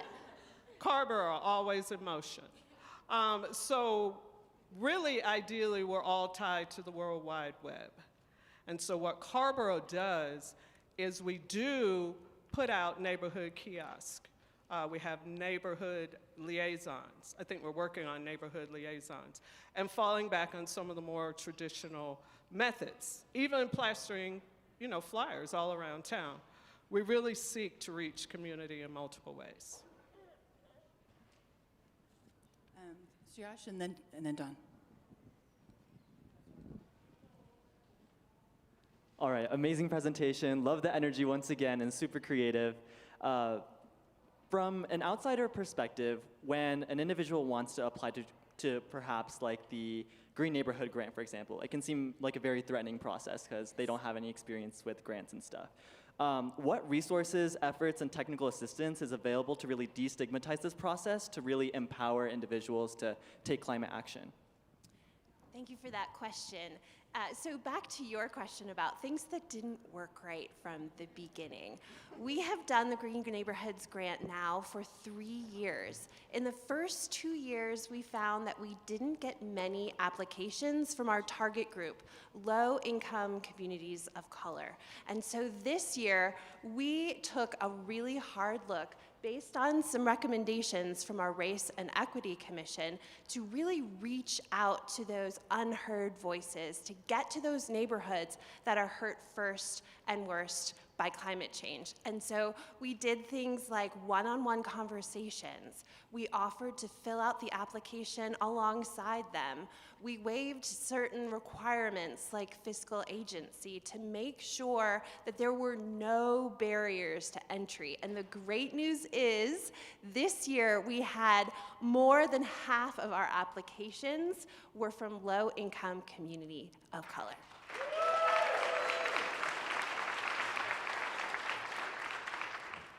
If I could, I mean, amazing energy and amazing achievements. Let's go back in time a little bit, because I'm curious. Back, you mentioned in your materials that it was in the mid-'90s, I think there was a large influx of Latino immigrants that came to the community. And oftentimes, you know, communities get to a fork in the road where it can either go poorly with that kind of influx or it can go well. Somehow over the time you've made this all happen, and I'm curious if anybody has the history. Before there was an equity commission, before we even talked about it, something positive happened that you chose a road of positivity. I'm curious how that happened. I'll start it, and I think a lot of my colleagues have things to say as well. We do have a language access plan that we developed with the Refugee Community Partnership, a nonprofit in town, and a representative is here on stage with us. But we, we do a lot of close connections and collaboration with our nonprofits. For example, we recently worked with El Centro Hispano, which typically puts on an Orgullo Latinx celebration. They reached out, had some trepidation about holding that event this year in particular, and asked the town for assistance. We moved our regularly scheduled Pride event and just combined with El Centro to have one event. That's the kind of collaboration we have in a smaller community that's kind of baked into everything that we do. And I don't know if Anita, if you wanted to follow up on anything. Yeah, so again, thank you for that question. I think back about the work that we've been doing, and historically speaking, Carrboro has always been very inclusive. And I recall maybe about 7 years ago, our council wanted to take a look at, should we do something different? Are we reaching all of our community? And so I want to just start out by saying it is the support of our officials. They have been awesome. And they asked us to take a hard look and bring back something for consideration, and then birthed the racial equity perspective, and we have been going strong ever since. So it was the support of management and the support of our elected officials that actually started, was the catalyst to this, extending this work even further. I also wanted to speak. Hi, I'm Taylor Gay. I'm with the Chamber of Commerce for both Chapel Hill and Carrboro. And thank you. And I wanted to speak on the fact that I'm a new person, right? So I'm not a part of the old wave, but I'm a representation of what the old wave has done. They got together, the business community, and they sat down and they had these really big discussions, and they called it Big Bold Ideas, so you guys can look it up, but it was lots and lots and lots of community discussions about what can we do. And the business community came together and said we want to help raise the reading grades, or excuse me, yeah, they want to help raise children's reading. They want to impact BIPOC communities as well as the refugees. So my position was solely created out of the ideas of the business community saying, let's support them. Let's designate a person that says, hey, this seems big, it seems like a big thing, let's get together and do it together. So I wanted to highlight that. And I have one more thing. And I think also, over time, it's really just about building trust with community members and making connections and just seeing what the needs are, and just working together. We're one community. Thank you. So purple is my favorite color, and I want to track one of y'all now for those fans. And I'm also a Q. Yeah, I'm a Q. So I'm going to find one of y'all for the fans. So thank y'all. That was it.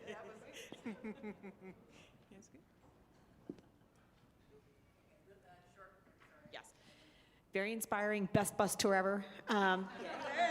If there was one more problem you could solve in Carrboro, what would it be?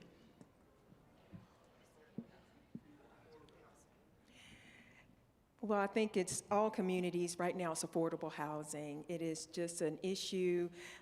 We are adjacent to UNC, the town of Carrboro. We're connected. We see a growing influx of students, rental housing, some needs, and we want to preserve our affordable housing, naturally occurring affordable housing, and make sure that the people of Carrboro who've been there for years can retain and remain in their homes going forward as property values continue to increase. And so that is an area, just trying to find resources that we can preserve those homes. And then, as she noted, we are very dense, but how do we add additional new affordable housing in the community? And so that's the next area we're really going to focus on and work on. Thank you all so much. Thank you for taking us along for the ride.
Well, welcome, Chelsea.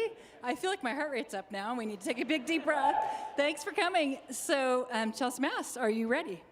Chelsea's ready! You may begin. Play the video. Chelsea, Massachusetts, a small city with a big story.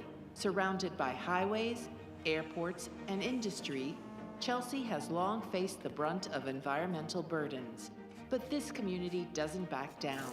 Advocacy lives on every block, and our future is being built by the people living it every day. Chelsea stores jet fuel for Logan Airport, salt for New England's wintry roads, and moves thousands of commuters daily. Yet our vibrant community keeps fighting for health, safety, and a better future. Air pollution, noise, extreme heat. These aren't abstract threats. They're lived realities seen in asthma, stress, and daily life. But in Chelsea, those most impacted are leading the charge. Our community-led air quality initiative puts data into local hands. By monitoring, expanding, and building awareness, residents are shaping the policies that protect their lungs and neighborhoods. Through Cool Block, we're tackling extreme heat, block by block. With shade, cooling infrastructure, and outreach, we're investing in the tools neighbors need to stay safe and connected. We're also launching a community microgrid, a local energy network that keeps critical services running during power outages. Built for and with residents, it's a step towards energy justice and resilience. These projects are about justice, dignity, the right to breathe, stay cool, and power our city on our terms. Chelsea Palante, onward. Our drive. Our future. Our community. Hello.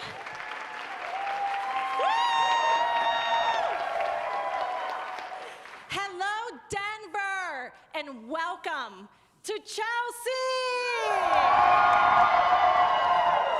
My name is Judith Garcia, and I'm Chelsea's state representative.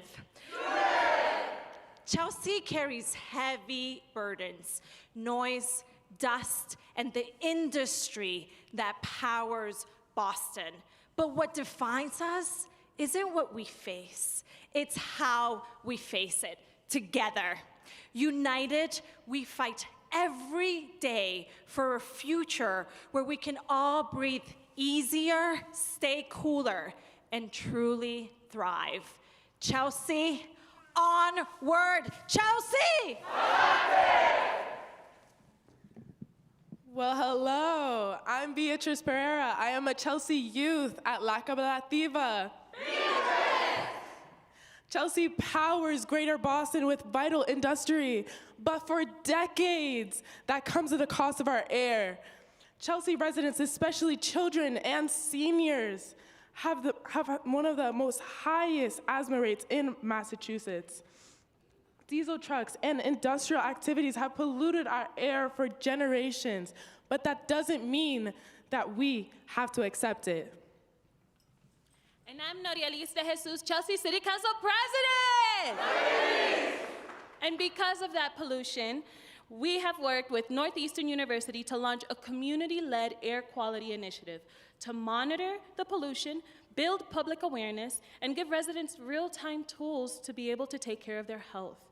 We have installed a network of air quality sensors across the city so that we can track where pollution is its worst and when it's most dangerous. We use this data to push for safer truck routes and show how pollution spikes during shipping hours, charting what environmental injustice really looks like in our community. Hi, I'm Jenna Liz, a Chelsea youth with La Cooperativa. Perfect. We have formed a partnership between a world-class academic institution, our government, our nonprofit partners, and our public schools.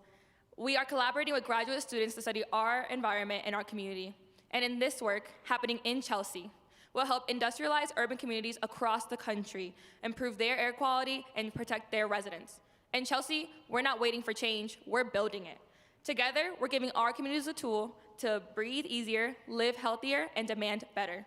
Chelsea, Hi everyone, I'm Maria Angeli, Chelsea's partner at the regional organization Mystic River Watershed Association. In Chelsea, we spend a lot of time talking about extreme heat. It's one of the deadliest and fastest growing dangers for cities like ours that are dense, heavily paved, and do not have enough open space. And the impacts of extreme heat are not shared equally. Neighborhoods with less tree cover and more paved surfaces, and often the ones with the lowest income, get hit the hardest. But what if we could change that? What if we could take one of the hottest blocks in Chelsea and make it Wicked Cool? Wicked Cool! That's exactly what we set out to do in a way that centered the people who live there. We picked one of the hottest, lowest income neighborhoods close to an industrial district. We paid residents on the block to plant and care for new trees, not just in the public right of way, but also in their yards. I'm Emily Granoff with the City of Chelsea. We ripped up and repoured the sidewalks with a new kind of concrete, one that doesn't soak up as much sunlight or reflect heat back at pedestrians. Just walking down the street feels different now. But we didn't stop there. We took a little creativity and a whole lot of community, and we transformed a forgotten lot into a vibrant community park with shade, color, and joy, designed by and for residents. And once people started using it, once we saw what that space could be, we went after grant funding to build something permanent. Working closely with our partners at Green Roots, we asked residents what they wanted to see, and we built a vision around their voices. This summer, that little lot will officially reopen as a real park, complete with a splash pad, water fountains, benches, and a canopy of trees, all things people told us they needed to stay cool and connected. I'm Barbara with Green Roots, a Chelsea-based environmental justice nonprofit. And I want to be clear, this isn't just about infrastructure, it's about relationships. We're training ambassadors and building trust, so solutions reflect lived experience, not just engineering. This project is part of something bigger. It builds on Chelsea's broader climate resilience goals, reducing public health risks, keeping people safe, and creating places where folks can live, gather, and thrive, even as the climate changes around us. The Cool Block project showed us that this can work, so we have been expanding it. The Tree Keeper program has expanded to 2 more neighborhoods. We are working to use cooler and pervious pavement in more places, and all of our schools have finished installing white roofs. In Chelsea, resilience doesn't just mean a stronger infrastructure. It means a stronger communities. It means neighbors taking care of neighbors, with the city and our partners right beside them. That's what we're building, 1 block at a time. Chelsea! I'm Grace Agosto with the City of Chelsea. Grace! We are surrounded by major highways, industrial waterways, fuel storage for the airport, and yet our residents are both heavily energy burdened and disproportionately vulnerable to power outages, especially during storms, heat waves, and other extreme events. Many of our residents are new to the US and have family or close ties to Puerto Rico and Central and South American countries. After Hurricane Maria, our community became concerned about energy resilience and reliance on a central power grid. That's why we're creating a community microgrid, a localized, resilient energy system that can operate independently during grid outages. This microgrid will power a network of critical community facilities, including emergency services, senior housing, food distribution sites, and shelters that residents rely on during emergencies. Hi, my name is Yaritza Morales Gonzalez with Green Roots. This isn't just a technical project. This is a community-first project. In partnership with Green Roots and the Metropolitan Area Planning Council and our local utilities, we've already completed technical feasibility work and launched a robust community engagement process. We're centering immigrant voices in design because resilience must be equitable. The microgrid is starting with public buildings powered by solar panels on our DPW yard and keeping police and 911 dispatch operating during emergencies. But as it grows, it will connect in community centers and low-income vulnerable housing. And in the meantime, when there aren't any emergencies, this is going to help lower their energy costs, keep people cool in the summer and warm in the winter. Hello, I'm Lisa Santagate, and I'm a Chelsea City Councilor. Lisa! At its core, this microgrid is about climate justice. It's about putting infrastructure in service of people, not just keeping the lights on, but making sure that no one is left behind when disaster strikes. Chelsea is ready, with the partnerships, groundwork, and decades of community leadership. This investment will not only reduce emissions and build resilience, it will model what energy justice looks like for frontline communities across the country. Chelsea! Thank you, Chelsea. Chelsea Palante, indeed. So the energy grid is very interesting and intriguing to me, and I'm curious, as Judith said early on in your presentation, Chelsea has a heavy burden today, and so I'm curious about, how you're engaging communities, the rest of the community to think about tomorrow in such a creative way, and how that's going for you in future planning.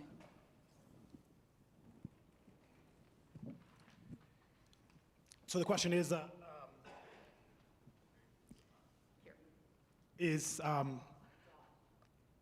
how are we engaging communities in tomorrow? Yeah, I mean, when you have so many things that are happening today, how is that sort of future? How's that going with the sort of future thinking in your community? Absolutely. So I'm Fidel Altez. I'm the city manager of Chelsea. I'm going to call up Ben to take that one. We do have a lot going on, and we have a lot of needs in our community with the city of Chelsea. We are predominantly an environmental justice community. We have mostly Spanish-speaking residents, and they have a lot going on every single day. The mental load that they face on a day-to-day basis makes it so that they're not coming to a community meeting that just says, hey, come talk about a microgrid, because that's not something that's on their radar. What we do, and what we're really lucky to have, are these really rich community-based organizations and partnerships. So our work with Green Roots, a community-based organization, La Colaborativa, who we have representatives of today, they help us reach these people where they are, and that's not just geographically. We go out to neighborhoods, to meetings that they're already attending, and we also frame the issues in a way that resonates with them on a day-to-day basis. So if we're talking about extreme heat, we talk about your commuting route to a bus stop, or how you're cooling yourself off at a bus stop. If we're talking about a microgrid, we're talking about how are you working with energy, and what does your energy bill look like? How can we sort of save you money, right? That's the end game of the microgrid. So without getting technical, we try and meet them where they are, and everything we do is predicated on that sort of bottom-up type of community engagement. Thank you.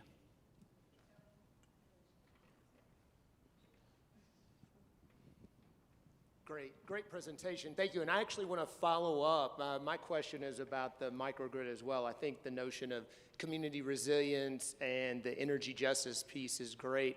I'm curious about sort of the moving forward, what areas and avenues you're exploring for the sustainability. I know there was some reference about the city investment, but the creativity with this, I think, provides a lot of opportunities around advocacy. So I'm curious about even at the state level, I think a state rep's here, but I'm curious about the work you all are doing to sustain and grow that. So I'll go first on a local level. So one of the cool things about the microgrid is that we envision something that is without wires, right? So it's not connected, and instead it's going to be light bulbs that are popping up around our city. The first phase, which is currently under construction, is going to start basically at the city hall, our central police station, and our DPW city yard.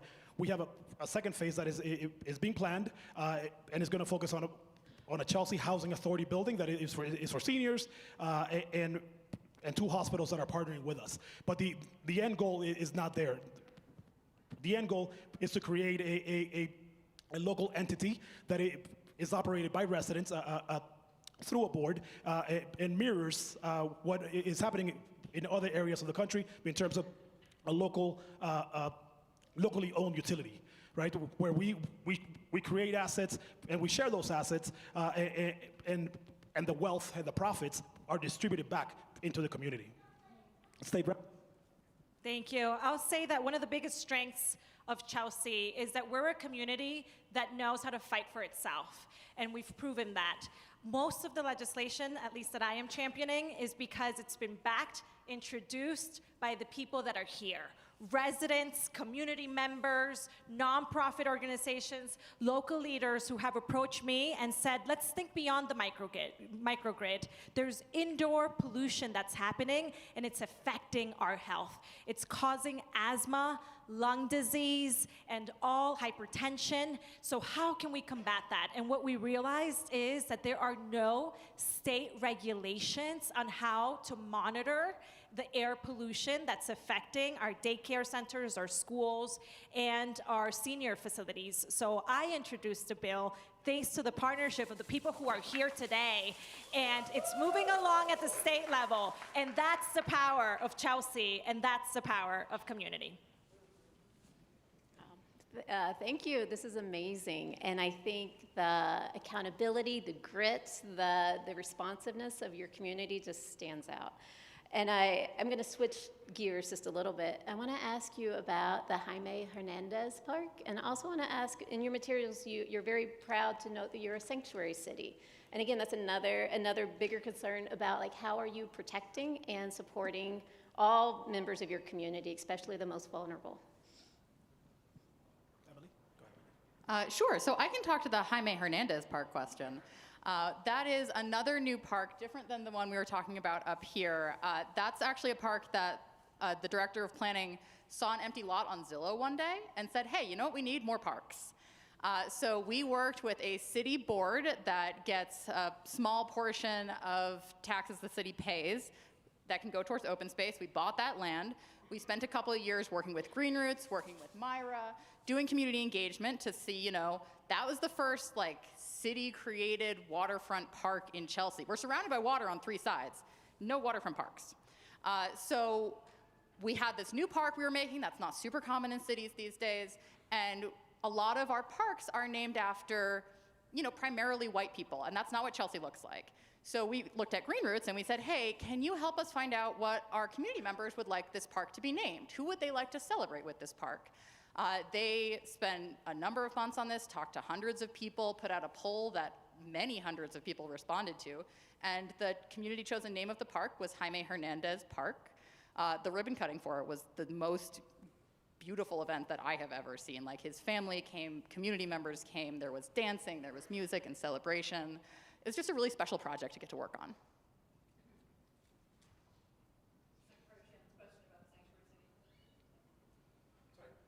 Could you say that again? Well, also, you mentioned in your materials that you are a sanctuary city, right? Sanctuary cities are facing a lot of challenges right now around the country. So I'm curious how you're handling and managing that. Yes, absolutely. So I'm the Chelsea City Council president, but for most of my life, at the age of 14, I started my career as a Chelsea community organizer. And so Chelsea has been my home, and it's the home of many of our immigrant families. Our families are blended. You have Caribbeans and Central Americans, they're all blended. When our families are impacted and attacked, we're all impacted. We have here today also our chief of police and many of our Chelsea police officers. We have built a great relationship with our local law enforcement. We have a safety net in our community that many of our families fight for. I mean, in terms of displacement, whenever they're looking for shelters, if it's not in Chelsea, they'd rather sleep under our bridge. That's how important our community is to our families, our immigrant families, because they don't fear calling 911. They don't fear showing up to the stores, to the steps of City Hall. They don't fear to knock on the doors of our local nonprofits. We're there for them. We meet them where they are, and now, more than ever, they need us. We're out in the community. We're hosting our legal rights workshops in neighborhoods. We're knocking on doors. We're ensuring that they have all the basic necessities. The schools are calling us if a child is seen asking for a little bit more food to take over the weekend, and immediately tapping us in so that we can then deliver food from our local pantries. And so it's a community effort. It's not new to us. We have always been rich in culture and diversity, so we're ready for whatever's to come.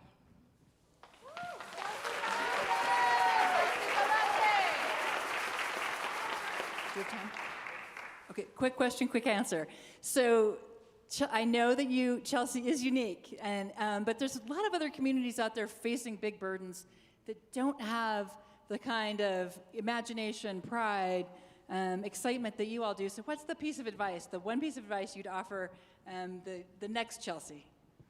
So I will say, and piggybacking on the sanctuary city question, I think what we are doing today is really important, right? If you live in the Boston area, Chelsea is not known for those things you mentioned. Chelsea is highlighted for crime, is highlighted for poverty, is highlighted for what we do, and many times it's not what we do, it is what has been done to us for generations. So what is happening today, and I'm sure that many of the communities here feel the same, is really important for our folks at home to see all the good work that we're doing, and to see that Chelsea is special, and highlighting the amazing stuff that we are known for.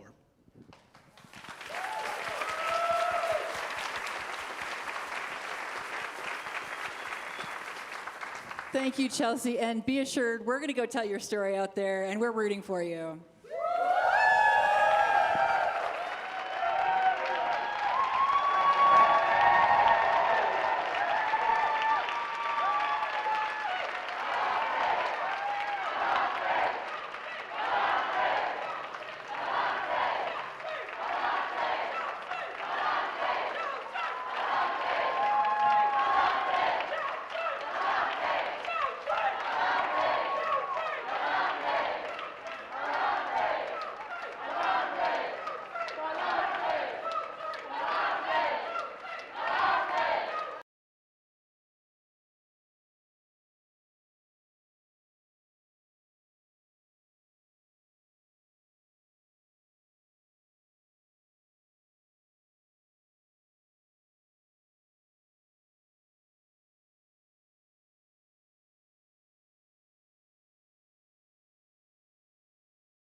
Welcome, Delray. Thanks for bringing the sparkle to right before lunch.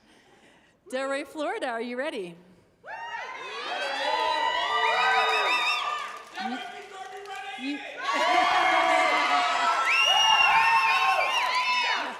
Okay, you may begin. Delray Beach, our village by the sea. You may know us as a beautiful tourist destination, but we're growing, adapting, and becoming more resilient than ever together. Our programs are dedicated to our community, and it shows. And one of the things the city is most proud of is our rolling wide dunes. These started as some minor plantings in the 1980s, and today span over 150 feet wide, protecting biodiversity into the future. And if you want to learn about the agricultural side, we have the perfect place for you to visit. Welcome to the Delray Beach Children's Garden. This amazing nonprofit is a community garden for children and families to learn about growing food, environmental stewardship, and all sorts of other things. Our mission at the garden is to nurture eco-consciousness in children through garden education, nature exploration, and outdoor play. Everyone in our community has a role to play. What Community Green is here to do is to engage people and educate them about the importance of trees and the tree canopy. Trees do so many good things for us. We've made a lot of progress and a big impact in working with the city of Delray Beach to continue to plant trees and have our parks and schools and neighborhoods shaded. Also, as we continue to plan for our future, we all have hopes. I really hope that Sandaway continues the trajectory that we're already on, helping our students, our young students, to not only do incredible on their tests, but also to become future environmental stewards so that they're embedded in this Delray community for life and they want to see it grow and they want to see it become even better than it already is. To do this, it's vital to look to our past to grow. Here at the Delray Beach Historical Society, our mission is to collect, preserve, and share local history. It's our way to educate visitors on pioneer life and sustainability. We do this because we're rooted in the community.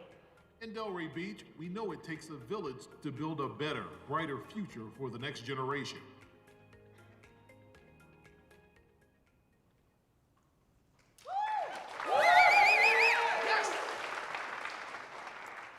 As far back as the 1800s, Delray Beach was a mosaic of cultures and heroic stories.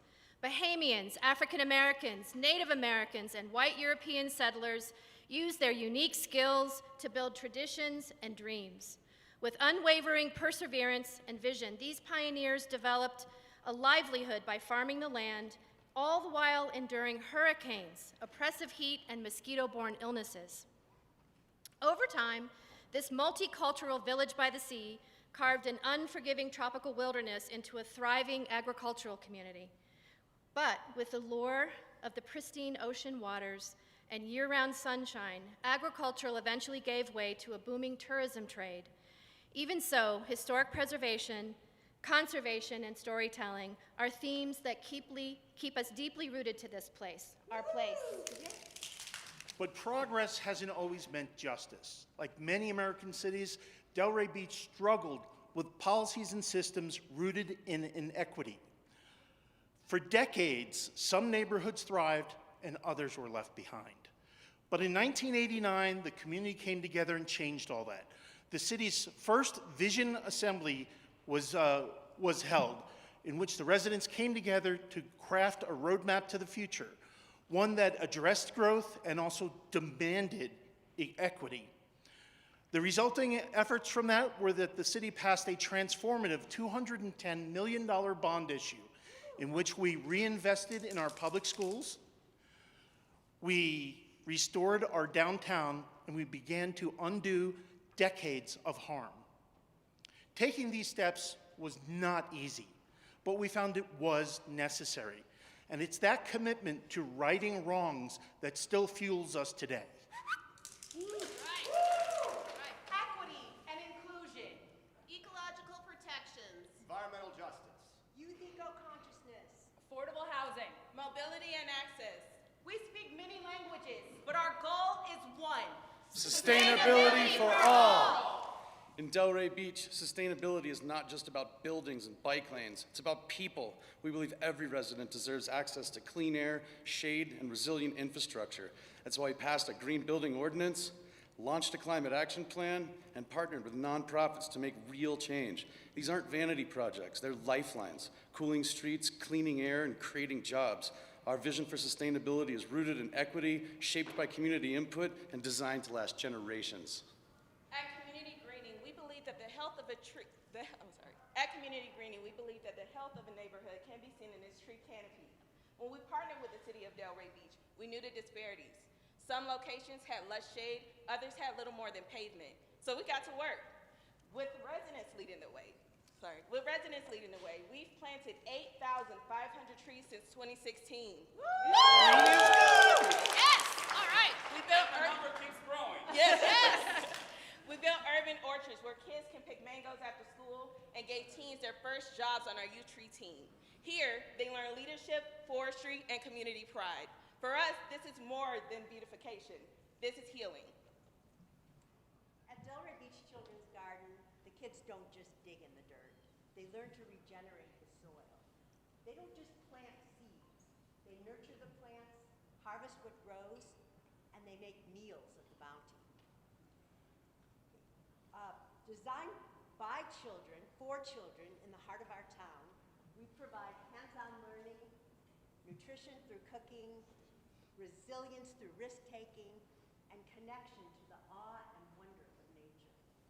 This year, we received a grant that will fund field trips for 1,000 Title I students. We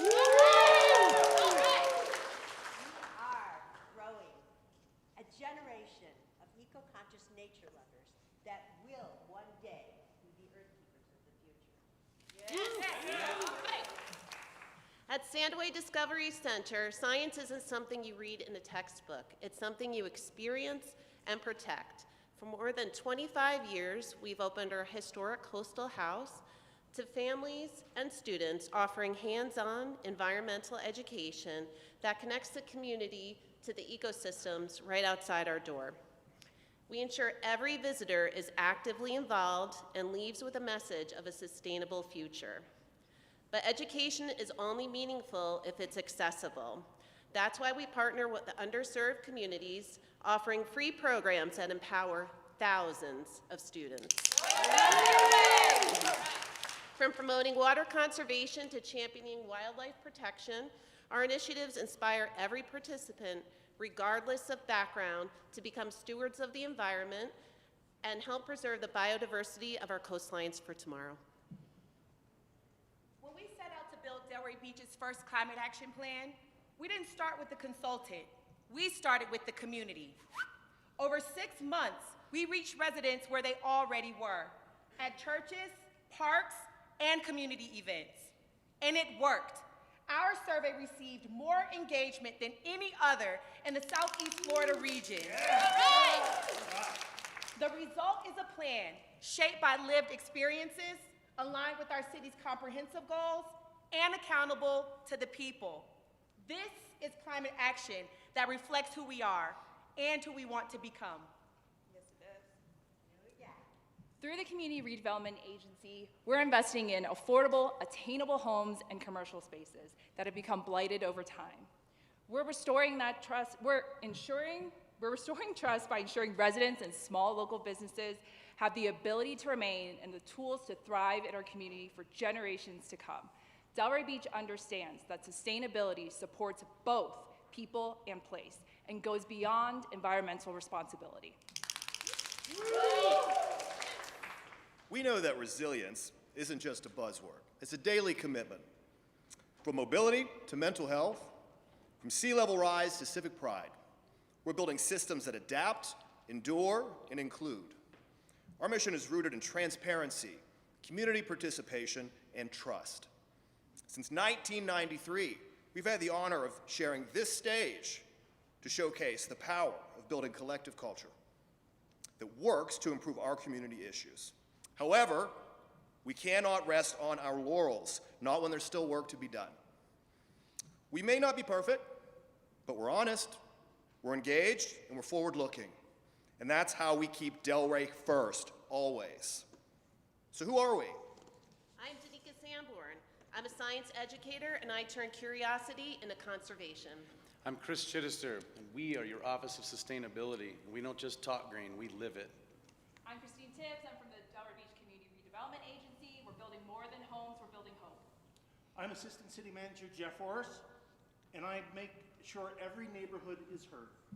I'm Rob Long. I'm Vice Mayor, and I'm committed to writing policies for a sustainable future. I'm Shelley Zaks, co-founder of Delray Beach Children's Garden. We grow nature stewardship through nurturing eco-consciousness in children. I'm Alicia Pittman. I'm a climate advocate, and I make sure equity takes root. I'm Winnie Edwards, fourth generation Delray Beach. I help preserve our stories and protect the wisdom that shapes our future. I'm Janai Bowens, educator and connector, and I make space for the next generation.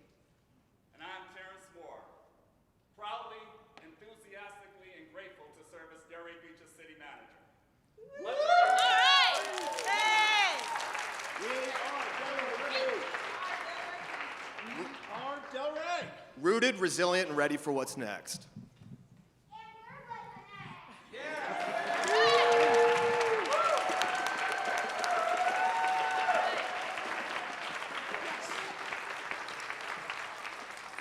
Thank you for bringing the oasis of Delray Beach to Denver. We're feeling the ocean breeze. I do want to say, would the two of you introduce yourself? We didn't get to hear your names. Thank you. Thanks for coming. I have two questions, and I realize it's really the same question, so I'll try to wrap it together. And that has to do with the sort of sustainability of what you've all built. I know you had a big bond pass, and then you have all this growth. And so, how do the newcomers become part of the Delray Beach culture? And the other question I have is really nitpicky, and that's about trees. Like I live in a community where there's been a lot of trees planted and a lot of trees that have died because the maintenance is just really difficult. So I think those questions are both kind of about the sustainability of these amazing efforts that you've undertaken. Really great questions. Thank you. So in terms of the bond that just passed, one of the things that we recently did was we approved a new water treatment facility for our city. That's something that was about 70 years overdue. And we are building a $280 million water treatment facility now that meets all of the current EPA guidelines. We're really excited about that. And we just won a lawsuit. We're part of a class action lawsuit about PFAS in which we were able to bring a bunch of money to our city that we are going to be using to help offset the water bill hike that is going to be used to pay the bond to build the water treatment facility. So that money is going to go directly to residents. And so that's one way that we are making our city more sustainable, and we're scaling out our water infrastructure, but also ensuring that our residents are taken care of. But I think our sustainability officer, Chris Chittister, is going to be able to answer some of those questions you had about our tree canopy and maintenance. So yeah, maintenance is always an issue, but we try to work really closely with our Parks Department. We have education for them every year, and even when you go out and meet them, there's always extra questions and extra knowledge, and we've got a really engaged crew, so we're working really hard to protect that, because our tree inventory is, when you look at that, it's pretty obvious that maintenance is an issue across. And I want to address your issue about how we engage new residents. One of the most important ways we reach out to new residents is the city has a tremendous amount of special events, and those bring lots of people out. We make sure we engage them, we see them there, as well as we are trying to have as many possible public meetings as we can on different issues. As a matter of fact, as the Vice Mayor said, we're getting ready to undergo a $280 million water treatment plant. There was just a public meeting to unveil the most recent design of that and to explain what that means to residents. It was at our city golf course, which is out more in our western area, which is where we see most of our new residents coming. Great, thank you. If I may add, from community greening standpoint, as far as our tree plantings, one of the things that we focus on is building that volunteer base. So while our staff is definitely involved in making sure the health of our trees are established, we also lean into the residents. Great, thank you. Well said. And one more thing to add to the maintenance is we did just change. We have a tree fund. So anytime a developer comes in and they have to maybe relocate trees, they have to put money into a tree fund. That is used to pay for the community greening trees, but also for the maintenance of those trees as well. Great, thank you. Siyash, then Michael. And I've really enjoyed the presentation. Thank you so much for sharing all of those details, and I think it's super inspiring what everything that you guys are doing. And so my question is, I see that there's a lot of work going on specifically for youth education on environmental science and stuff like that. And so in that field, what are the feedback mechanisms put in place for youth to be constantly informing the programming options that are offered by these facilities, just to make sure that the programs, the lessons, the educational curriculum remains pretty relevant towards what the youth needs are during that time? So I'd love to answer that. At Sandaway, we meet with the teachers constantly. So one of the things that we realized is that testing scores were pretty bad in science. So we connected with the schools, a specific liaison, and we got a list of 60 schools that were probably less than 10% on their science scores. It was really scary. So we asked to do a pilot program for 6 schools where we worked directly with those teachers, and we found out that they were very afraid to teach science. They didn't know it as well as reading or math. So we narrowed it down to exactly parts on those testing that they were having the most trouble with, and that happened to be plants, where they're found, their characteristics.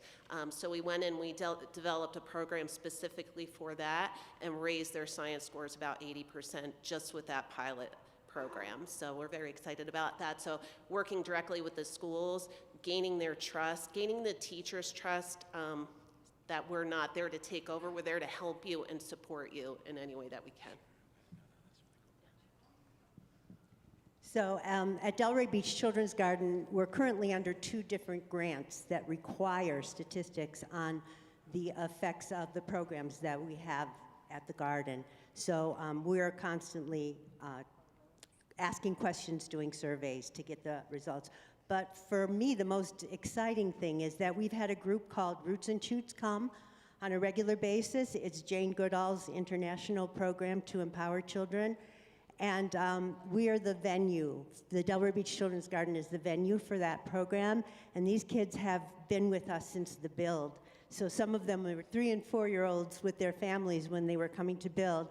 And now they're 13 and 14 years old. And they can give tours of the garden. They know the names of every native plant and all of the fruits and vegetables. They know how to build soil. And it's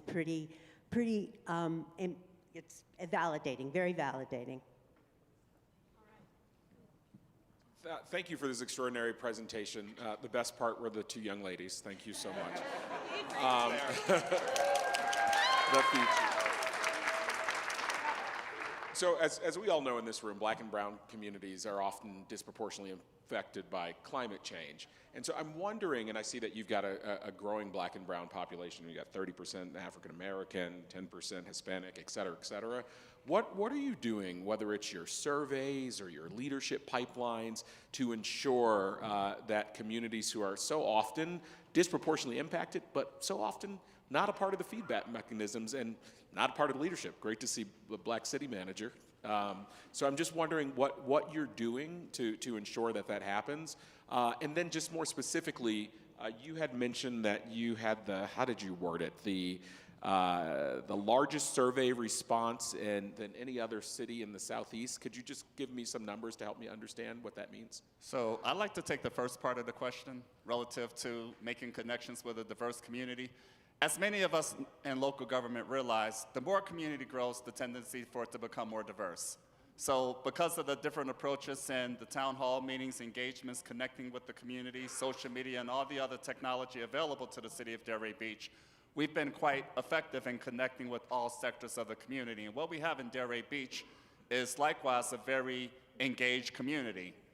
As diverse as it is, we do what we can to connect in this regard. Delray Beach, you mentioned the African American population. It has a fairly significant Haitian American population as well. So we do what we can to publish literature in Haitian Creole, Spanish, because of the growing Latinx population in our community, and that's been extremely helpful. What I found via the Office of the City Manager, working with the City Commission, the department directors, and quite frankly, all of our community stakeholders, is a tremendous sense of appreciation by those who traditionally been underrepresented because of the efforts we're making in the city of Delray Beach. That's creating a great sense of enthusiasm and willingness and interest to engage and connect. And we're all pretty down-to-earth people and have a definite interest in responding and connecting to every extent possible. Therefore, it's fairly easy. So they're just as engaged and connected as anybody in any other sector across the community. Vice Mayor Rob Long, one of my 5 illustrious bosses, he makes sure that I'm on the ball in this regard. And I do my part to make sure that the department directors and our community stakeholders and partners are in that alignment in that regard as well. And I think, Janai Bowens, you'll be in position to talk a little bit about the statistical component having been raised as well, would you not? Thanks for that question. So we had over 500 participants actually respond to our climate action plan. And so while it sounds small, that's a lot for residents to be engaged and to respond. And so when we looked at our metrics, we compared it to our major cities such as Fort Lauderdale, Miami, and things of that nature. And we had more responses than both of those cities. And so what happened was it took the work of engaging authentically with our disconnected residents. And so that included our African American population, our Haitian American population, our growing Hispanic American population. And it took really like grassroots, boots on the ground, door knocking to really get them to be involved. As we know that, our democracy is a little shaky. And so it takes a lot in order to build that trust. And how we build that trust is we have authentic conversations with our residents. We go to them, we hear them, we go in their language. We have a language access plan, which we use in order to engage our residents who may not speak the English language. So it takes a lot of work, but we are deeply rooted and committed to this work. And we're looking forward to, summoning even more responses from them, because truly, our work is really done by the people and it's facilitated by those that we work for, which are residents of Delray Beach. And one thing I'll quickly add, Terrence referenced our Haitian American population. We actually have the biggest Haitian American population per capita anywhere in the country in Delray Beach. And we're really proud to have that population as part of our city. And we try to give them as much support as we can, especially based on what they're going through now nationally. But we are currently partnering with the county to create a Haitian Caribbean center in Delray Beach to help offer resources to those folks. Thank you all so much. Your story is inspiring, and we're going to carry it home with us. So have a good afternoon, and thank you for being with us here.